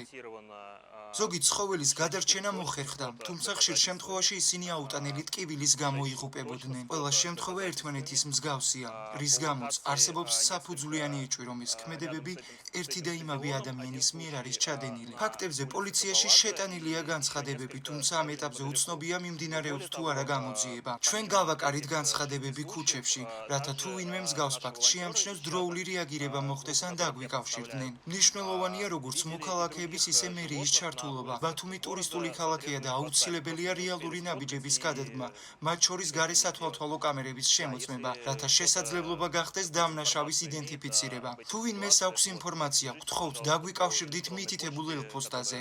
ამ ეტაპზე მთავარი ყურადღების მიქცევა და ამ თემაზე ხმამაღლა საუბარია, რათა არ მოხდეს ბავშვების ფსიქოლოგიური ტრავმირება და საზოგადოება დაცული იყოს. ქმართან ერთად უკვე 3 წელია ბათუმში ვცხოვრობ. პირველად ჩამოვედით სხვა ქვეყნიდან, თუმცა აქ ცხოვრება გვირჩევნია. თან ჩამოვიყვანეთ 1 ძაღლი და აქ ბევრ მიუსაფარ ცხოველს დავუმეგობრდით. ახლა 4 ძაღლი გვყავს, 3 აქ ავიყვანეთ. უკვე 3 წელია ვუვლით მათ. ყოველდღურად ვაპურებთ და ვსრუნავთ. ჩვენი საქმიანობის დროს აღმოვაჩინე ბევრი მოხალისე, რადგან ასეთ საქმეს მარტო ვერ გააკეთებ. ერთხელ სტადიონის მიმდებარე ტერიტორიაზე მკვდარ ძაღლს წავაწყდი. თავდაპირველად არ ვიცოდი რა მექნა, ან ვისთვის მიმემართა. შემდეგ მოხალისეთა გაერთიანების დახმარებით მივედით პოლიციაში, თუმცა ვიგრძენით გულგრილი დამოკიდებულება. მიუხედავად ამისა, წინა წელს, როდესაც ცხენების მიმართ ძალადობის ფაქტებზე შევაწუხეთ, პოლიციამ სწრაფად მოახდინა რეაგირება და ყველაფერი სათანადოდ გააკეთა. ამიტომ მგონია, რომ აუცილებელია მოქალაქეებმა მეტი ისაუბრონ ამ თემაზე, რათა გადავდგათ კიდევ უფრო მეტი ნაბიჯი მიუსაფარი ცხოველების დასაცავად. დავბრუნდით პირდაპირ ეთერში. ძალიან ძიმე ამბავია საყურებლად, ძალიან საწყენია ის, რომ როდესაც იცი, რომ შენ სახლთან იქვე ხდება და დიდი ალბათობით დაუშვათ, ახლა არ ვიცი მე ვიღაცა თვითმფრინავით ჩამოდიოდეს ამ სადიზმის გასაკეთებლად და მე ვიფრინავდეს სხვაგან, ამას აკეთებენ იგივე ხალხი, ვინც რომლებიც ადგილობრივია და აქ სალმება, ცხოვრობენ, ანუ შეიძლება ჩვენც ვაკეთებთ და ახლა ისე ვიქცევით თითქოს ჩვენ არ შვებით. ამას მოკლედ ეს კოშმარი რაც ნახეთ გაცილებით მეტი იყო, რა თქმა უნდა, ყველაფერს ვერ გაჩვენებდით ეთერის საშუალებით. რა ვიცი, აი თეონას ნომესაუბროთ ახტება. მოგესალმებით კიდევ ერთხელ. ყოველ წელს ასეთი სხვადასხვა ტიპის მე მგონი ახლა გართულდა. იცით რა არის, რაღაცა ძალიან მოხშირდა ბოლო ამ 1 წლის აპრილიდან მოყოლებული, ეს არის ივლისიდან მოყოლებული და ნუ როგორც იცით ახლა ყველა ჩატში ვარ, გინდა უცხოელებთან, გინდა ქართველებთან, გინდა ესე, ნუ არ აქვს ჩვენ არ ვიცით ეროვნება, როდესაც ცხოველს ეხება საქმე და დასახმარებელია. და როდესაც დაიდო ეს ფოტოები და რაღაცა ნუ ვიყავი რა თქმა უნდა შოკირებული და პირველი რაც ვთქვი ვინც ნახა იმიტომ რომ საერთოდ პროტოკოლით როგორ არის ხო ვინც ნახა ანუ ფაქტის მომსწრე ვინც არის ის უნდა წავიდეს შეიტანის უნდა განაცხადე ასე შემდეგ ესე იგი იქ წერებოდნენ რომ აი ესე ნახე ჩააგდეს ეს ფოტოები რა თქმა უნდა დავაკვალიანე და პირველი რაც ვთქვა რომ ეხლა ვეწადით იმიტომ რომ ჩვენ ხო უბნების მიხედვით ვეკუთვნით თქვენ გაყოფილებებს ხო და რომ მითხეს ახლა უკვე დაზაპირებული მაქვს რომელი უბანი რომელ თქვენ გაყოფილებას ეკუთვნის და უთხარი აი თქვენ აქ წადით თქვენ აქ წადით ანუ ორ გაყოფილებაში იყო დაწერილი განცხადება საჩივარი ნუ ფაქტებით რომ აი ესე იქიდან ნაპოვნი ცხოველები ნახეთ ახლა ძალიან რთულია ქვეყანაში როდესაც არ აქვს ჯერ ამუშავებული კანონი შესაბამისადაც ის სამართალდამცავებიც ნუ კი რაღაცა კეთილნებას თუ გამოხატავენ და რაღაცა ვთქვათ დაგიდგებიან გვერდი და რაღაცა მაგრამ ნახეთ ახლა უცხოელები მივიდნენ ანუ შესაბამისად არც ისეთი რეაგირება მომხდარა რა თქმა უნდა რომ ეს განცხადება დაწერილია გეტყვით ახლა სადღაც უკვე თვენახევარია ამ თვენახევრის განმავლობაში ამ უცხოელებს ხონდა შეატყობი რომ ვთქვათ აი რაღაცა დავიწყეთ ან რაღაცა ნაწილობრივ კვალზე გავედით ან გადავახვიეთ ვიდეო კამერები ან იმიტომ ისეთ ტერიტორიებზე ეს ცხოველები ნაპოვნი რომ გამორიცხულია რომ ეხა იქ ახლო-მახლო სადმე ვთქვათ ეჭვმით ანილები მაინც რომ ვთქვათ ვერ ეპოვათ რა ჩემი დიდი მოსაზრება და ანუ გულის ტკივილი შეიძლება ითქვას ეს შეიძლება იყოს არასრულწლოვანთა ჯგუფი რომლებიც რაღაცა სექტას წარმოადგენენ და ნუ ახლა როგორც სკოლაში ხა შეხება მაქვს იცით თქვენ ბავშვებთან არაერთხელ მსმენია ხან ემოები ხან რაღაცა და არის დაჯგუფებები არსებობს ეს ხალხო თქვენ სწორად აღნიშნეთ რომ ჩვენ შეიძლება ვესალმებით მაგრამ არ ვიცოდეთ მის უკან რა ხდება და რა ცხოვრებით ის ადამიანი ცხოვრობს თუ გინდა არასრულწლოვანი და ამიტომ ძალიან დიდი ეჭვი მაქვს მე პირადად რომ ეს შეიძლება იყოს არასრულწლოვანთა ჯგუფი, იმიტომ რომ აი ესე მასიურად და აი ესე კუდის თან ბოლომდე აი ვთქვათ რომ ჩათვალო. ანუ ერთი და იგივე ფაქტები ფიქსირდება. ერთი და იგივე ფაქტები, ანუ კუდის აი ნაწილობრივ მოჭრა. ზოგთან ახლა თქვენ დაბრალური ქონდათ იქა გვერდით აგდია ეს კუდი და ის ცხოველი გარდაცვლილია. ან თვითონ კუდი არ არის და დასისხლიანებული, ნუ ძვალი უჩანს ცხოველს და ნუ არის ძალიან დათორგუნული და რაღაცა ის. ანუ ამ შემთხვევაში ახლა დასახლებულ პუნქტში ხდება. დასახლებულ პუნქტში რა თქმა უნდა, სტადიონი, ახალი ბულვარი, გიორგი ბრწყინვალის ქუჩა, ნახეთ ახლა სულ ცენტრალური უბნებია და ეს არ არის არც ტრასა, არც ყოფილი სადღაც შესასვლელი და არაფერი, ხო? და მე ვფიქრობ და ეს ჩემი აზრია, რომ აუცილებლად ამაზე რეაგირება უნდა ყოფილიყო ძალიან სწრაფი. და იმ ცხელზე უნდა რატომ დაემართათ ეს ახლა მე მქონია მეოთხე განყოფილებასთან შეხება და მეშვიდე განყოფილებასთან ნუ ვერ ვიტყვი ახლა თლად ისე შეხება, იმიტომ კი არა კი მქონდა, ოღონდ ნუ ვერ მომიგვარეს პრობლემა და იქეთ ამერიკას მე როგორ მოვიქცეთ ერთ-ერთი მოქალაქე გვირეკავს. ბატონო, ერთის მხრივ ამისთვის ფსიქოლოგი გჭირდება ეს ამ კითხვაზე პასუხი რომ მივიღო, ისედაც მინდა, თუმცა მაინც დავსვა ამ კითხვას, რომ თუ ადამიანი სისტემატურად ეწევა ცხოველებზე, ეს უკვე არაა ცუდი მოპყრობა, რომ შეიძლება ცხოველს უბრალოდ არ უყვარდეს და თუნდაც ეხება ხოლმე რომ მომაშორდეს კატანეს ძაღლეს და ერთი, მაგრამ ნუ არ ამტკივნელად, უბრალოდ ცდილობს მოიშოროს და აი ესეთი ტიპის ცევის მერე ეს ადამიანი ხო ადამიანზეც შეულებრივად გაიწევს ისევე რომ მაგას ვაპირებდი ზუსტად რომ მე თქვა, ეს შეიძლება ისიც იყოს რომ ეს ადამიანი პიროვნება არ აქვს მნიშვნელობა სრულწლოვანი არასრულწლოვანი, ვარჯიშობდეს ამ ცხოველებზე, იმიტომ რომ ძალიან ბევრი ფილმები არსებობს მსგავსი ხო, როდესაც ანუ კილერი რა შვება ვარჯიშობს ცხოველებზე რომ მე განახორციელოს ადამიანზე. ანუ ჩვენ არ ვიცით ამას რა შედეგი მოყვება საბოლოოდ და ვინ დაზარალდება და ვის რა მოუვა, ხო და სანამ აი ეს ამ სავალალო იმამდე შედეგებამდე მივალ და სანამ ადამიანს შეეხო ეს და რაღაცა საშინელება არ მოხდა და არ გავიგეთ ქალაქში, ფიქრობ რომ სამართალდამცავების ჩარევა უნდა მოხდეს ძალიან დროულად. კიდე სასიხარულო ამბავი გვაქვს თავშესაფართან დაკავშირებით და ამ თემაზე რო არ ვისაუბროთ შეუძლებელია. ნამდვილად მარტო ვის უნდა გაუხარდეს ყველაზე ჩვენ გვიხარია რა თქმა უნდა ყველაზე მეტად ცხოველთ მოყვარულებს ეს ამბავი და ძალიან მიხარია ყველა აი ესეთ სიახლეს რომელიც იქნება სწორად გაკეთებული, აი სწორად შექმნილი, დაბალანსებული და ცხოველზე მორგებული პირველ რიგში რა თქმა უნდა ჩვენ ამას თავშესაფარი მოახერხებს თუ არა ამ რაოდენობის ცხოველების შეფარვას ისე და თუ იქნებიან დაცულები უკვე ამ გარე კუბის მჭრელების. ანუ პირველი ისა დაიწყო, ხო? თქვათ აი ჩაეყარა საფუძველი და ნუ ხა გარედან ვიზუალს რასაც უყურებთ, ნუ კი ბატონო ძალიან კარგია. მე ძალიან დიდი იმედი მაქვს იმის, რომ როდესაც შევა უფრო აზარტში, ესე ვთქვათ, აი ამ თვითონ თავშესაფრის მშენებლობა შიდა განლაგებასაც გავიგებთ, თქვათ როგორ და როგორ რა აქვს გათვლილი. ჩემი გადმოსახედიდან ახლა მე თქვენ გეტყვით ერთ რაღაცას 180 ვოლიერი რადგან არის, ანუ ეს იმას არ უნდა ნიშნავდეს, რომ იქ 180 ცხოველი გადავა, ხო? მე მაგალითად ვარაუდობ და მაინტერესებს თითო ვოლიერის კვადრატულობა რამდენია და რამდენ ცხოველს შეუშვებენ შიგნით და უნდა იყოს დაუშვათ ამ ვოლიერში შეყვანილი, ხო? მეორე საკითხია, რომ მოსახლეობამ უნდა გაითავისოს და მე ვიცი რომ ამ ძალიან დიდი წნეხის ქვეშ შემოექცევა სახელმწიფო თვითონ აი ამ თავშესაფრის დასრულების შემდგომ რომ მასიურად დაიწყებს მოსახლეობა რომ გაიგებენ რომ თავშესაფარი გაკეთდეს საკუთარი ოთხფეხა მეგობრების ჩაბარებას მაგრამ ძალიან მინდა ხმამაღლა გავაშღერო და ვუთხრა ყველა იმ უწყებას ვისაც ეხება ამ თავშესაფრის აშენება და მოსახლეობას რომ ეს თავშესაფარი იმათვის კი არ შენდება, ვინც თქვენ მოგბეზრდათ სახში და უნდა ჩააბაროთ. არამედ ეს თავშესაფარი შენდება იმიტომ, რომ ქუჩაში მყოფი მიუსაფარი ცხოველების რაოდენობა შემცირდეს და არა ის რომ საერთოდ გაქრეს. შეუძლებელია ყველა ცხოველი იქ ვერ გადავა, რაც კი ახლა არსებული გვაქვს დაუშვათ ქალაქში, ხო? იმიტომ რომ ამ ზოგიერთ ცხოველს ყავს თავისი მიმკედლებელი, რომელიც თავისი ხარჯით, თავისი თანხით კურირებს, უკეთებს იმ აცრებს, არის სტერილური, კასტრირებული, ვაქცინირებული. ანუ გამრავლების უნარიანი აღარ არის. და იმას ანუ რაღაცა წლები დარჩა და ის იქნება რა თქმა უნდა თავის მიმკედლებელთან ერთად, მაგრამ არის ისეთი ცხოველებიც, რომლებსაც არ ყავს არც მიმკედლებელი, არც პატრონი და ქუჩაშია და მარტო ლუკმოპურის საძებნელად, ნუ რა უწევს რომ გააკეთოს, ხო? აი ესეთი ცხოველები უნდა გადავიდეს, რა თქმა უნდა იქ. კიდევ შიგნით ახლა ჩემი ძალიან ხმამაღალი ნათქვამი იქნება შეიძლება, მაგრამ აი ძალიან მინდა და მიუმართავ აბსოლუტურად ყველა იმ სტრუქტურას, ვისაც ეს ეხება. კადრების შერჩევის დროს ძალიან ვთხოვ ყველას იყვნენ ძალიან ფრთხილად და ნუ აიყვანებენ ისეთ კადრებს, რომელსაც ცხოვრებაში შეხება არ ქონია ცხოველთან.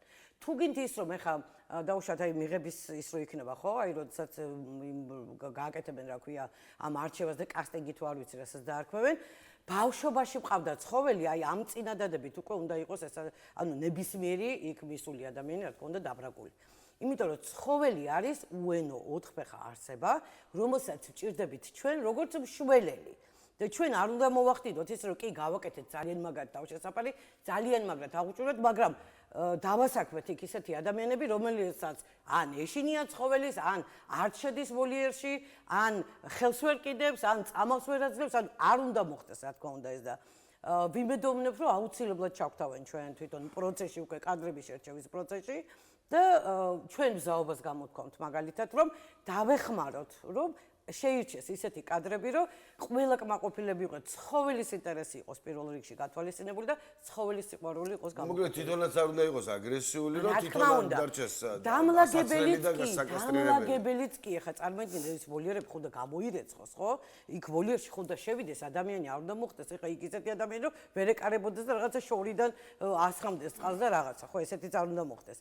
და შიდა კიდევ ერთხელ ვამბობ, ჯერ რადგან მე არ ვიცი და არავინ არ ვიცი თვითონ შიგნით რა ხდება და როგორ იქნება ეს ვოლიერები იქნება თუ ეს გრუმინგ ცენტრი თუ რაღაც რომელიც ძალიან კარგია და ძალიან სწორად გათვალეს ის რომ იქ სასტუმროც იქნება დაუშვათ პატრონიანი ცხოველებისთვის ანუ თან შემოსავლის წყარო იქნება გვერდიდან რო შევხედოთ ანუ სრული მომსახურება ნახეთ სრული ვეტერინარული მომსახურება გრუმინგი და ცხოველების სასტუმრო, ხო ცხოველების სასტუმრო ეს იქნება იმათვის, ვინც დაუშვათ აი მიდიხართ სადღაც დასასვენებლად და არ შვიდად შეგიძლია რომ ჩააბარო პროფესიონალს. სავარაუდოდ ის შემოსული თანხა იქ ანუ ისე მოხმარდება, ნუ ეს ჩემი ვარაუდია რა თქმა უნდა, ისე მოხმარდება წესიდან რიგით იმას, იმიტომ რომ ესე იგი 180 ვოლიერი და რო ჩავთვალოთ ახლა 10 ცხოველი თითო ვოლიერში, არ ვიცი ახლა რამხელა ეს თითო ვოლიერი.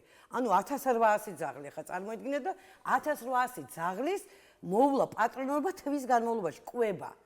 თეონდა ეხა პაატა მახსენა რომ შემდეგ დაცული იქნებიან ეს ჩვენი ოთხფეხა მეგობრები აი ამ სისასტიკისგან და თანამედროვე ტექნოლოგიები იმდენად წავიდა წინ რომ შესაძლებელია ეს ჩიპები თუნდაც გამოვიყენოთ იმიტომ რომ ჩვენ ვიცით ხოლმე რომ გვაქვს საშიშროება ან დაგვეკარგოს ან რაღაცა ძაღლი ვუკეთებთ ხოლმე მსგავს რაღაცებს და შეიძლება ამით მოხდეს თავდაცვა კიდევაც ნახეთ ეხა კანონი რაც შემოდის ეხა ძალაში პირველი იანვრიდან ნაწილ ანუ ეტაპობრივად ხორციელდება და ეტაპობრივად შედის ძალაში აი მაგალითად ვალდებულება ხა პატრონიან მას რა ქვია ცხოველზე რა აქვს ხო პატრონს აუცილებლად უნდა იყოს დაჩიპული და ბაზაში ასახული ანუ ნებისმიერ კლინიკაში ვეტერინარულ კლინიკაში ადრე თუ ვერ ხდებოდა იდენტიფიცირება დაუშვათ ცხოველის კი ვიპოვე მე ქუჩაში გავატარეთ ის სპეციალური ამოსაცნობი აპარატი ჩიპი მაგრამ ნუ არ ვიცით ვიზია რეგისტრირებული ეხლა უკვე მასე აღარ იქნება იმიტომ რომ პატრონი ვალდებულია დაჩიპული ცხოველი იმ ჩიპის ნომრით რაც აქვს პასპორტში ჩაკრული წავიდეს ვეტერინარულ ნებისმიერ კლინიკაში და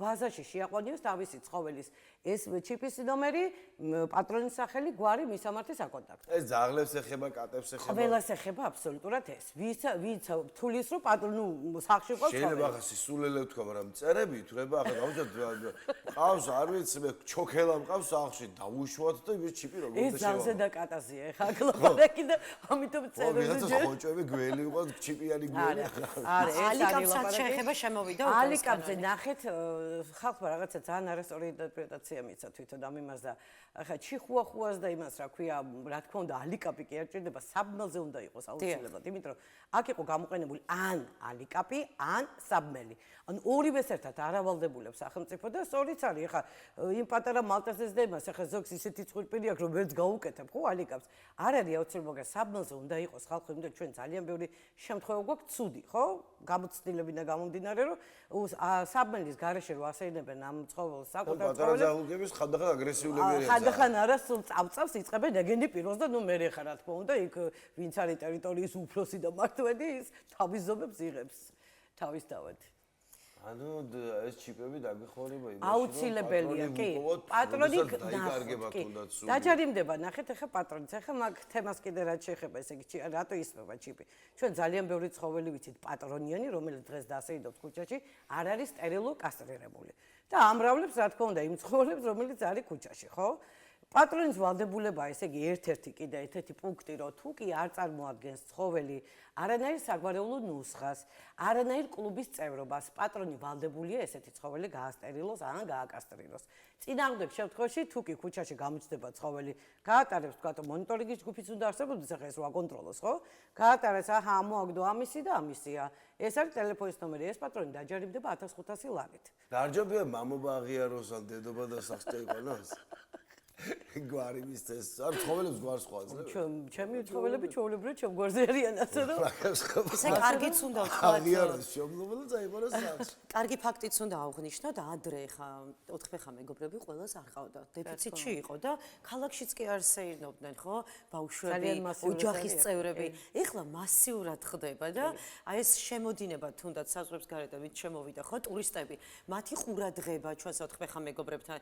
თუნდაც ქართველები, აი ოჯახიც რო დადის, რამ განაპირობა ეს ყველაფერი, იმიტომ რომ ესეც სასიკეთოა, ხო, რომ ოჯახში უკვე მშობელს არ ეშინია და თავის შულს აყვარებს ცხოველის მიმართ პატივისცემასაც და იცით რა არის, აი პატარაობიდანვე ძალიან კარგი შეკითხვაა და აი იმასაც რომ მას ვქნათ, რა ქვია, გაუსვათ ხაზი, აი თუ გით იმ წამებას და რაღაცას.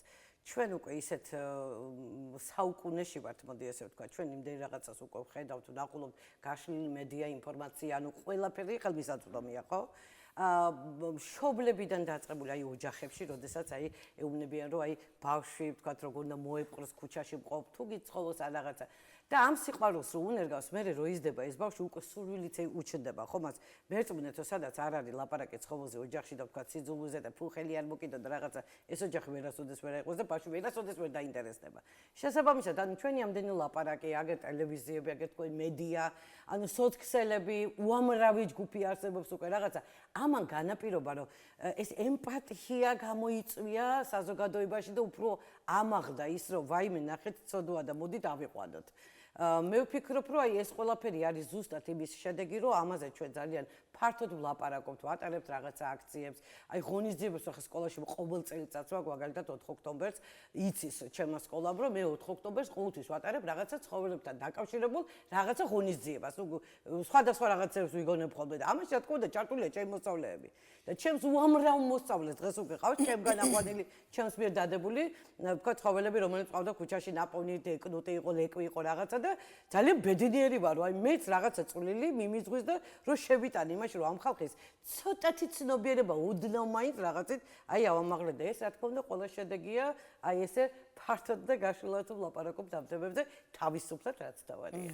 ძალიან დიდი მადლობა, ხო? პირიქით მე მადლობა. ძალიან დიდი იმედი მაქვს, რომ ცოტა უფრო მობიერები გავხდებით, იმიტომ რომ ნებისმიერი ცოცხალი არსების თუნდაც რომელიც არ მოგწონს, არ ვიცი, ხო ვიღაც ფუ წერი ფუ ეს, ანუ იმისადმის კი რომ რეაქცია არ გიქრო ფუ და მოდი დავაბიჯო, ანუ უბრალოდ კი ფუ, ნუ გაიწიე რა და წავა სადღაც ხო ხა იმას სხვა არა, კი სპეციალურად ხო მოდი შენთან და აი მობიერება ხო ბავშვობიდან შეიძლება ადამიანში მიცეთ ამის უნარი რომ იმიტომაც ვართ ჩვენ უფროსები ზუსტად და იმიტომ გვაქვს ჩვენ სტატუსი უფროსი, რომ ჩვენ ძალიან ბევრი უნდა ვისაუბროთ ჩვენს პატარა მეგობრებთან, ორფეხა მეგობრებთან, ბავშვებთან, რა თქმა უნდა და უნდა ვასწავლოთ აუცილებლად და შთაუნერგოთ სიყვარული, იმიტომ რომ თუ ბავშვს ცხოველი არ უყვარს, ხო, მერწმუნეთ ის რომ გაიზრდება იმას აუცილებლად პრობლემა იქნება რაღაცა ურთიერთობის მერე რომ გაიზრდება ცოტა გადაუყვება, მაინც მასწავლებელი ვარ და მიყვარს. მეც მოგონდა იმის მეშინი, ანუ როგორ მივაწოდო ბავშვს, აქეთ დერატიზაციას ვაკეთებ. კი. ჩვეულებრივად ხო ესენი ყველგან გვაქვს ისინი და აქეთ ვეუბნებით ცხოველებმა გიყვარდეს, ვეუბნებით რაღაც ცხოველი რაღაც ცხოველთან შედარებით მისი სიცოცხლე ძვირფასი არაა. იცით რა არის, მაინც უნდა ვიყოთ ჩვენ ემპათიურები და მაინც უნდა ვუხსნდეთ ჩვენ რომ რაც არ უნდა მოხდეს ცხოვრებაში. ყველანი ვართ უფლის შექმნილი, ხო? უფალი გვაძლევს სიცოცხლეს და უფალივე წაგვართვევს ამ სიცოცხლეს. წუთიერია ჩვენი აკყოფნა და მოდით ვიცხოვროთ მეგობრულად რა. მოდი ვიცხოვროთ მეგობრულად. ძალიან დიდი მადლობა ჩვენ ამ თემაზე იმედია მხოლოდ პოზიტიური კუთხით მოგვიწევს ხოლმე საუბარი, აღარ დაგჭირდება რას ვნახეთ კადრებში იმაზე ფიქრი და იმაზე დარდი და სხვა მხრივ დიდი მადლობა და რამდენიმე წამში სხვა თემით დაგებრუნდებით.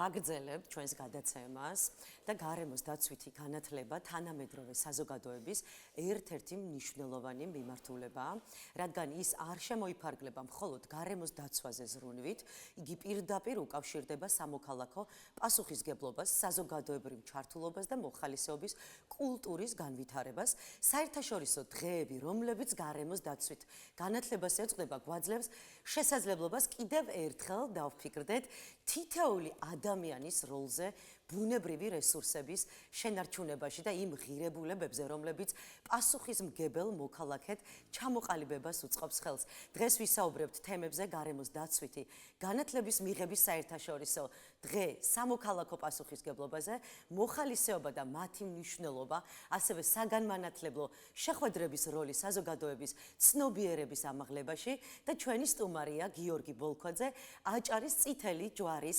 კოორდინატორი, რომელიც გაგვიზიარებს ორგანიზაციის პრაქტიკულ გამოცდილებას, მოხალისეობრივ საქმიანობას და საგანმანათლებლო ინიციატივებს. დიდი მადლობა, რომ მობრძანდით, გილოცავთ ამ მნიშვნელოვან დღეს, ამ მნიშვნელოვან თარიღს და თითოეული ადამიანის პასუხისგებლობა ეს იქნება გარემოს დაცვის ინდივიდუალურ მიმდინარეობაზე თუ მიდგომაზე თუ განხრაზე აქვს მნიშვნელობა, რომ ჩვენს თავზე ავიღოთ და ხელი შევუწყოთ იმ დადებითი ქმედებებს, რაც არის მნიშვნელოვანი. მოგესალმებით კიდევ ერთხელ, მადლობა ძალიან დიდი მოწვევისთვის და არც ახლა წეგან გიყურებთ კურსებიდან და ძალიან მიყვარს თქვენი გადაცემა, ესე რომ დავფიქრდი, იმიტომ რომ ძალიან ბევრ კარგ საქმეს აკეთებთ, ძალიან ბევრ საინტერესო ინფორმაციას აწვით მოქალაქეებს და ესეც ანუ თქვენი როლი არის ძალიან მნიშვნელოვანი ზუსტად ამ ნაწილში, იმიტომ რომ ზოგადად რომ არა მედია, ის დღეს ისეთი მოცემულობა არ გვექნებოდა, როგორც საჭიროა და მადლობა უნდა დავიწყოთ პროექტში თქვენი. დიდი მადლობა. იმიტომ რომ ყოველთვის გვაქვს შესაძლებლობა რომ ჩვენი საქმიანობები, აქტივობები თუ ზოგადად ის საჭიროებები რაც გვაქვს გავაზიაროთ თქვენს მსმენელს და მაყურებელს, რაც ჩვენთვის არის ძალიან მნიშვნელოვანი. ამ დღეს ცხადია ძალიან მნიშვნელოვანია რომ და ზუსტად ეს დღეც ამას ემსახურება რომ ის რაც თეორიული ცოდნა გვაქვს პრაქტიკაში გადავიტანოთ და თუნდაც მოხალისეობრივი საქმიანობით, როდესაც ჩვენ გვაქვს გარკვეული ცოდნები, უკვე პრაქტიკაში, ასე ვთქვათ, შევახსენოთ ერთმანეთს თუ რა უნდა გავაკეთოთ, ხო, განსაკუთრებით გარემოსთვის, გარემოს დაცვის საკითხებში და ეს დღეც ზუსტად ამას უსმენს ხაზს, რომ შევახსენოთ ერთმანეთს და საჭიროების შემთხვევაში უფრო მეტიც გავაკეთოთ. 1 დეკემბერს გაიმართა ორდღიანი შეხვედრა ახალგაზრდებთან, აი კადრებიც გადის, ჩვენ ხედავთ, გაგვიზიარეთ უკავშირი და აი დღის ზუსტად გაზიარებული ინფორმაცია. კი ბატონო, თქვენ მოგხსენებთ რომ წითელი ჯვარი უამრავ გარემოს დაცვის ძალიან ბევრი კამპანიიდან, უამრავ ასე ვთქვათ გარემოს დაცვის კამპანიას ახორციელებს ბათუმში და არა მარტო ბათუმში, მთელი ქვეყნის და მსოფლიოს მასშტაბით და მე ხალ კონკრეტულად ბათუმზე ვისაუბრებ, თუ შეიძლება. ზუსტად ამ ორ დღეს მოეწყო ახალგაზრდული ბანაკი, სადაც ახალგაზრდებს ექონდათ შესაძლებლობა რომ ერთის მხრივ თავიანთი ცოდნა გაეზიარებიათ, ხოლო მეორეს მხრივ კომპეტენტური მენტორებისგან, ლექტორებისგან მიეღოთ ისეთ საკითხებზე ინფორმაცია, როგორც არის თანამედროვე ტექნოლოგიები, განსაკუთრებით როგორც შეიძლება დავნერგოთ გარემოს დაცვით მიმართულებით და უფრო მეტად მაგალითად როგორც შეიძლება ვითანამშრომლოთ იმსაც, რომ გარემოში რაღაც რიგი პრევენციები გავაკეთოთ, რამაც შეიძლება ადამიანს უფრო მეტად შეუმსუბუქოს, იგივე თუნდაც რისკები, იგივე თუნდაც კატასტროფები, ხო?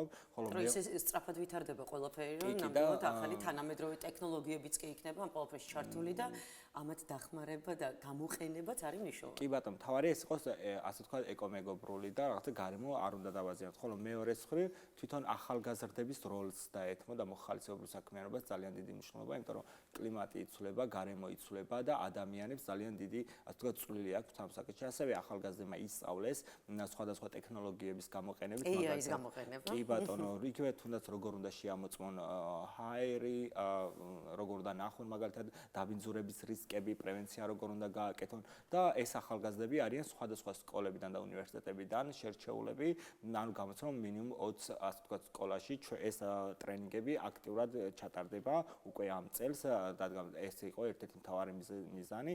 შარშანდელ გამოცდილებას გეტყვით, რომ ზუსტად მსგავსი ბანაკი როცა ჩვენ გავაკეთეთ, ამის შემდეგ დაახლოებით 500-მდე ახალგაზრდა გადამზადდა სხვადასხვა სკოლაში და უნივერსიტეტში, რამაც მოგცა ძალიან კარგი უკავშირი და შესაძლებლობა, რომ ეს ცოდნა ასე ვთქვათ გაგვეზიარებია სხვადასხვა ჯგუფის ახალგაზრდებისთვის. მოხალისეების დაინტერესება ალბათ იზრდება და არის თუ არა ამის შესაძლებლობა, რომ ვინც კი დაინტერესდება და იქნება სურვილი მოხვდეს თქვენთან.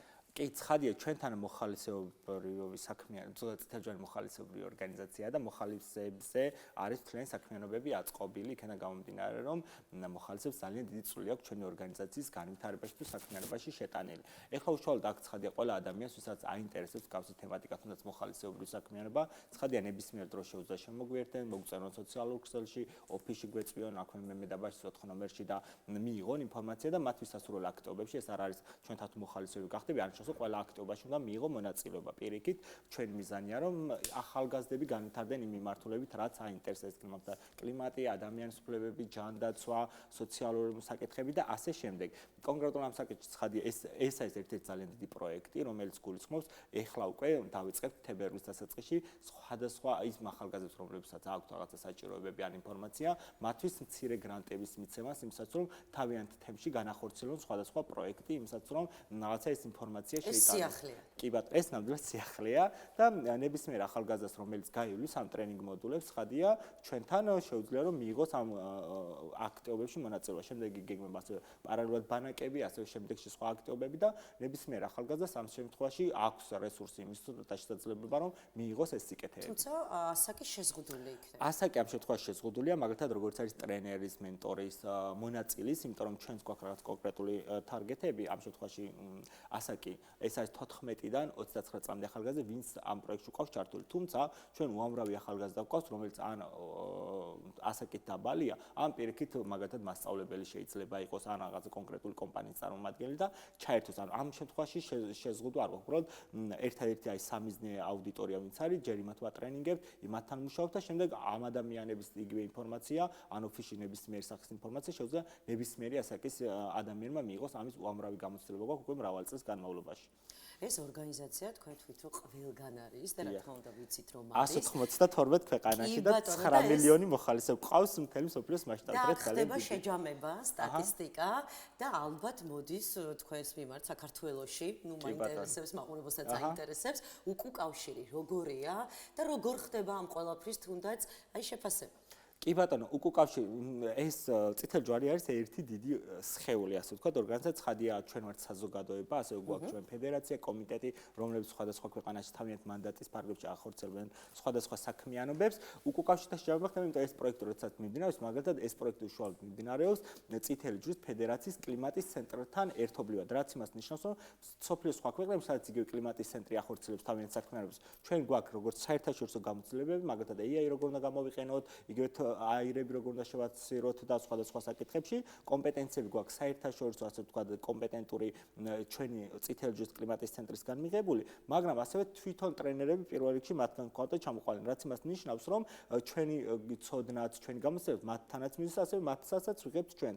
ჩვენ გვყავს ამისათვის ადამიანები, ანუ პროექტის მენეჯმენტი, ამას გულისხმობ, ხშირი ურთიერთობა გვაქვს, სამუშაო შეხვედრები გვაქვს, ვუზიარებთ ერთმანეთს გამოცდილებას, რა შედეგი დაიდო, ეხლა უკვე ზუსტად ამ წუთას სანამ აქ შემოვიდოდი, ვესაუბრეთ ჩვენს კოორდინატორსაც, ვინც არის ცენტრალურ დონეზე სათაოში, რომელიც ასე ვთქვათ წარმატებულ кейსებს ამზადებს იმისათვის, რომ შემდეგში მაგალითად სხვა ქვეყნებს გაუზიაროთ წარმატებულ кейსები. რამდენი სიახლე გქონიათ? საქართველოს ამ მიმართულებით მინდა გითხრათ, ძალიან აქტიურად გამოირჩევა ჩვენს მათ შორის ბათუმის ფილიალიც, როდესაც სხვა იგივე ჟენევაში ძალიან ხშირად ჩვენი წარმატებული кейსები ასე ვთქვათ გაზიარებულა და ახლაც დარწმუნებული ვარ, რომ ჩვენ გვქონდა ამის კარგი მაგალითები, როდესაც ახალგაზრდებს ვასწავლეთ სხვა მაგალითად ნარჩენები როგორ უნდა შეამცირონ, იგივე ენერგია როგორ უნდა დაზოგონ, ამას პრაქტიკაში როგორ ახორციელებდნენ, ჩვენ ინტერვიუებს ვიღებდით, ვამზადებდით, ვუგზავნიდით, კონკურსებში ვიღებდით მონაწილეობას და უამრავი ასეთი საერთაშორისო კონკურსის თუ ასე ვთქვათ აქტივობის მონაწილე ვართ. ანუ ჩანს საქართველოს ძალიან კარგად და ამ ყველაფერს ასევე ისიც ემატება, რომ ჩვენი პრეზიდენტი ქალბატონი ნათია ლოლაძე ასევე არის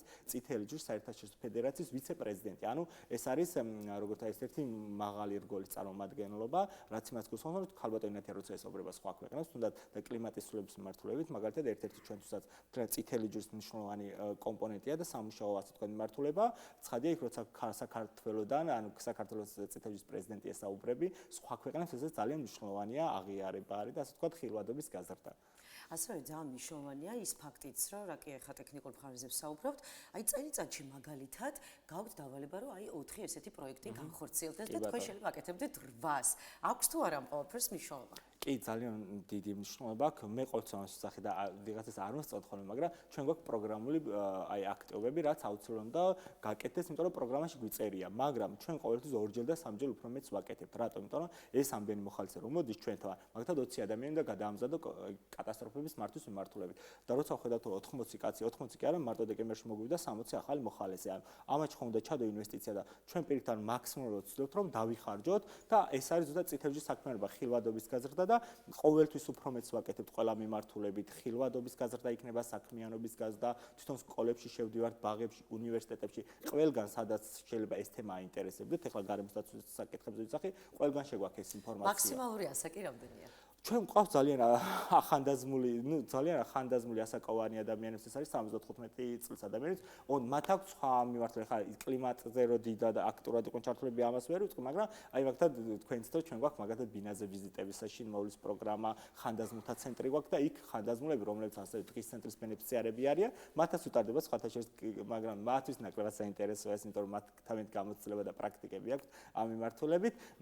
ყოველ შემთხვევაში გვაქვს ესეთ გამოცდილება, თვითონ ეს ასაკოვანი ადამიანებს აქტიურად შეგვიძლია ჩავრთოთ და ერთვებიან. მაგრამ ინტერესის სფერო ხარ განსხვავებული. ახალგაზრდებს ბევრად უფრო აინტერესებთ და ბევრად უფრო დიდია დაინტერესება და სამუშაოები ახალგაზრდებთან უფრო ნებისმიერ ადამიანს შეუძლია მიიღოს და იპოვოს საკუთარი თავი ალბათ ორგანიზაციის ამ ბევრ მიმართულებაში. კი, ცხადია, იმიტომ რომ ჩვენ გვაქვს ეს არ გვაქვს არანაირი ასაკობის შეზღუდვა, პირიქით იმდენი რესურსი გვაქვს, რომ ჩვენ ვცდილობთ რომ ეს რაღაცა ყველა ადამიანს მივწვდეთ და რაღაცა თავიანთი იპოვოს. და ძალიან მნიშვნელოვანი, ალბათ თქვენც დააკვირდებოდით, აი თაობათა ცვლილება, ხასიათი, მიდგომა, ანუ აი 14 წლიდან იწყება და ასაკობრივი ზღვარი შეუზღუდავია.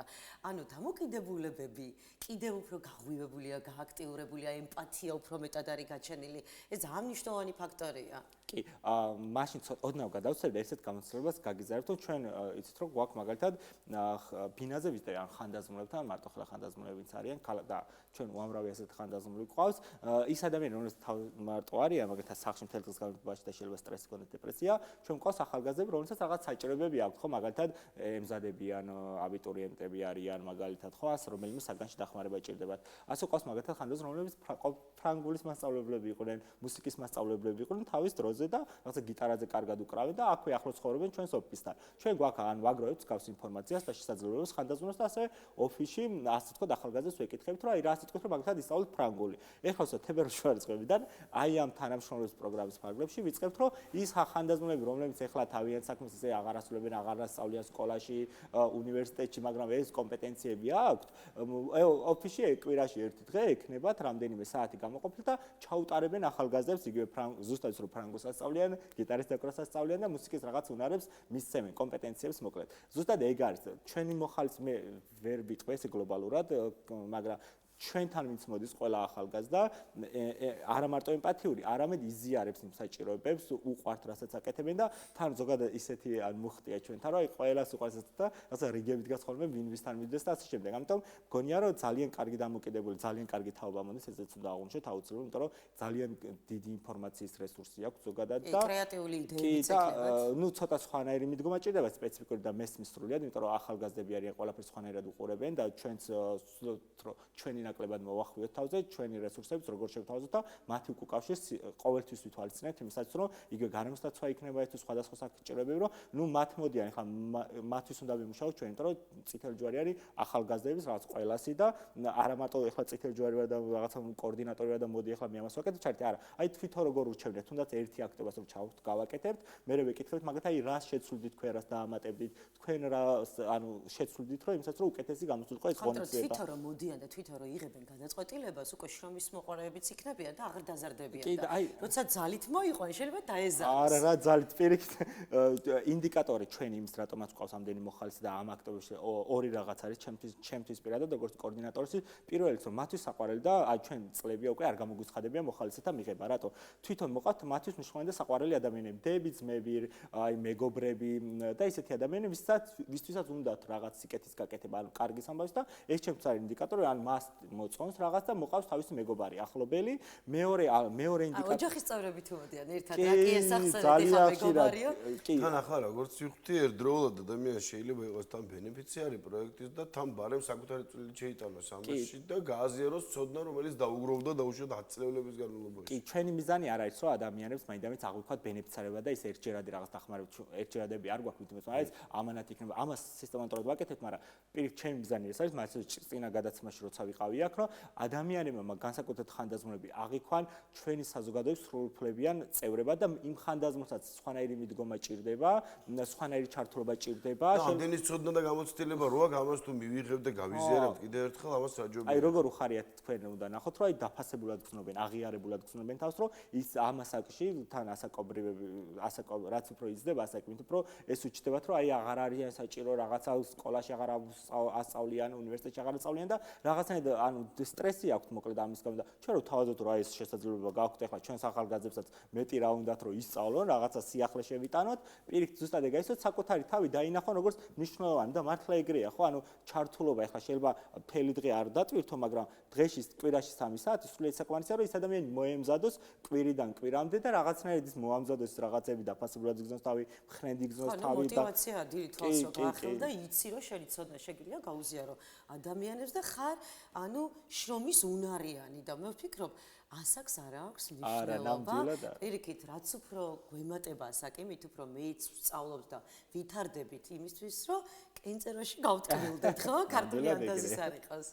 ნამდვილად. ხო, ჩვენი მიზანი ზუსტად ეს არის და კიდევ ერთხელ მადლობას გეტყვით თქვენ რომ სისტემატურად გვიწევს ამაზე საუბარი და ჩვენი ხედვა რაც არის, ჩვენი საქმიანობები რაც არის, რომ საზოგადოება მიცოდეს. ნებისმიერ ასაკის ადამიანს შეუძლია მოვიდეს, გახდეს ჩვენთან, იყოს ჩვენი მოხალისე, მოგვაწოდოს ნებისმიერ სახის ინფორმაცია, დედები გვიკავშირდებიან ძალიან ხშირად და მამები ხოლმე, აი ჩემთვის უნდა თქვენთან მოსვლა რაღაც და ჩვენს ვთქვათ რომ ასე, ნუ პირველში ახალგაზრდებზე გავაკეთოთ აქცენტი, ხო, აი არა მშობელს, არამედ ახალგაზრდას რა უნდა, შვილს რა უნდა, იმისათვის რომ ჩვენ ზუსტად ვიცოდე, ახლა შეიძლება მშობელს ამ ბევრი რამე უნდა, ეს ძალიან მნიშვნელოვანია რომ მშობელი ზრუნავს შვილის განვითარებაზე, მაგრამ თვითონ შვილის ხედვები ჩვენთვის მნიშვნელოვანია, რომ აი რაღაცა დამოუკიდებლობა იგრძნოს, იგივე ორგანიზაციაში რომ მოვა, მხოლოდ მსმენელის როლში არ იყოს და პირიქით ანუ ერთ-ორ ტრენის რო დაესწრება, მე თვითონ გააქტიურდეს ტრენერობის სურვილი ქონდეს, ახლა ჩვენ სკოლა და უნივერსიტეტი არ ვართ, ვცდილობთ რომ ისეთ განათლება მივცეთ, რაც სხვაგან ესე არ იქნება ქულებს არ წევთ და რაღაცა დისკომფორტს არ უქმნით და პირიქით ანუ თვითონ უნდა დავინახო, რომ თვითონ ვითარდება რაღაც ელემენტარულ უნარებს იძენს, თუნდაც გუნდურ მუშაობას,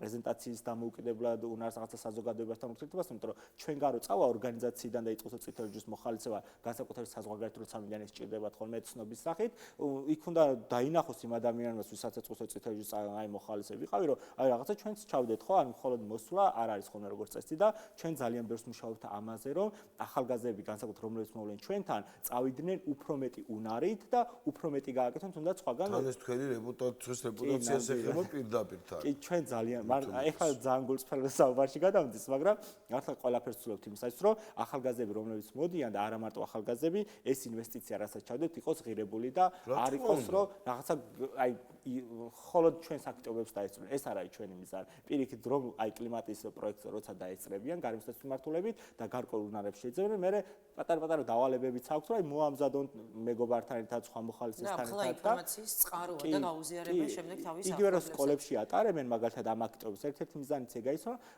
თავიანთ კლასს მიაწოდენ ინფორმაცია. ერთ-ერთი პრობლემა ახალგაზრდებში რაც არის, ეს არის, რომ ძალიან ხშირად ლიდერი ადამიანები ახალგაზრდებს არიან, კი ერთვებიან თვითონ დადიან ძალიან კარგად, მაგრამ იმის უნაირო რომ სხვაცაც მიაწოდოს ინფორმაცია ჩართოს აქტივობებში, აი ამის ის არის ხა ზოგჯერ გამოწვევა. ეხლა ჩვენ არავს ესე რომ უყურებთ არ გვაქვს მაგათად იმის პრობლემა რომ 2000 მოხალისე ყავს ოფისში რეგისტრირებული და ყოველთვის უფრო მეტია ვიდრე საჭიროა ტრენინგზე, მაგრამ ძალიან ხშირად რო დავკვირვები ვართ მაგათად რაღაცა კონკრეტულ აქტივობებზე, ხო, უჭირთ ახალგაზრდებს იმის რომ აი სხვა როგორ დაარწმუნოს ინფორმაცია სწორად როგორ მიაწოდოს, თვითონაც სანდო იყოს იგივე თავიანთ კლასელებისთვის, მეგობრებისთვის რაღაც რიგ საკითხებში აი კარ რაღაცაში ჩართოს, ხო? და ძალიან ხშირად ხომ ეს მოსდით ასე იმ ადამიანებს, რომლებიც თვითონ არიან ძალიან კარგი ლიდერები, ოფისში ძალიან აქტიურები შეიძლება იყვნენ, მაგრამ აი ეს უნარი ცოტა არა აქვს, რომ აი რაღაცა ისეც და ისქნა. ამიტომ სანამ დაგემშვიდობებით, ამასაც გითხავთ, რეპუტაციაც ახსენეთ, ანუ ისიც ინტერესი რომ ადამიანში რაც შეიძლება კარგად და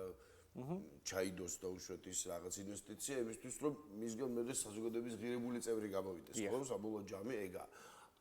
ამას მე ინფორმაციას უკან როგორ აგროვებთ და ჩვენ დავუშვით რაღაც ნაკადი, ამ ნაკადმა რაღაცა გააკეთა და მე უკვე ვიწყებთ როგორ კეთდება ეს. ინდიკატორი ბევრია, ინდიკატორის შეფასების ფორმა ჩვენ ძალიან ხშირად ვაკეთებთ ხოლმე, ეს ანონიმური კითხვარი გვაქვს მაგალითად, რომელსაც სამუშაო ჯგუფებში პროექტების მიხედვით უშვებთ და ერთი რომ აქტიობის შემდეგ ვჩნდებით და რა მოეწონათ, რა არ მოეწონათ, რა შეცვლდნენ, ესეც ერთ-ერთი ჩვენი გულწრფელობა და რაღაცა დაფასება თავიანთი შრომის. მეორე ეს არის რომ თვითონ რა შეცვლიდა იქნება რაღაცა კოორდინატორის არ მოეწონა, იქნება რაღაცა თავისი თავში არ მოეწონა და ესე არ თქვას, ხო?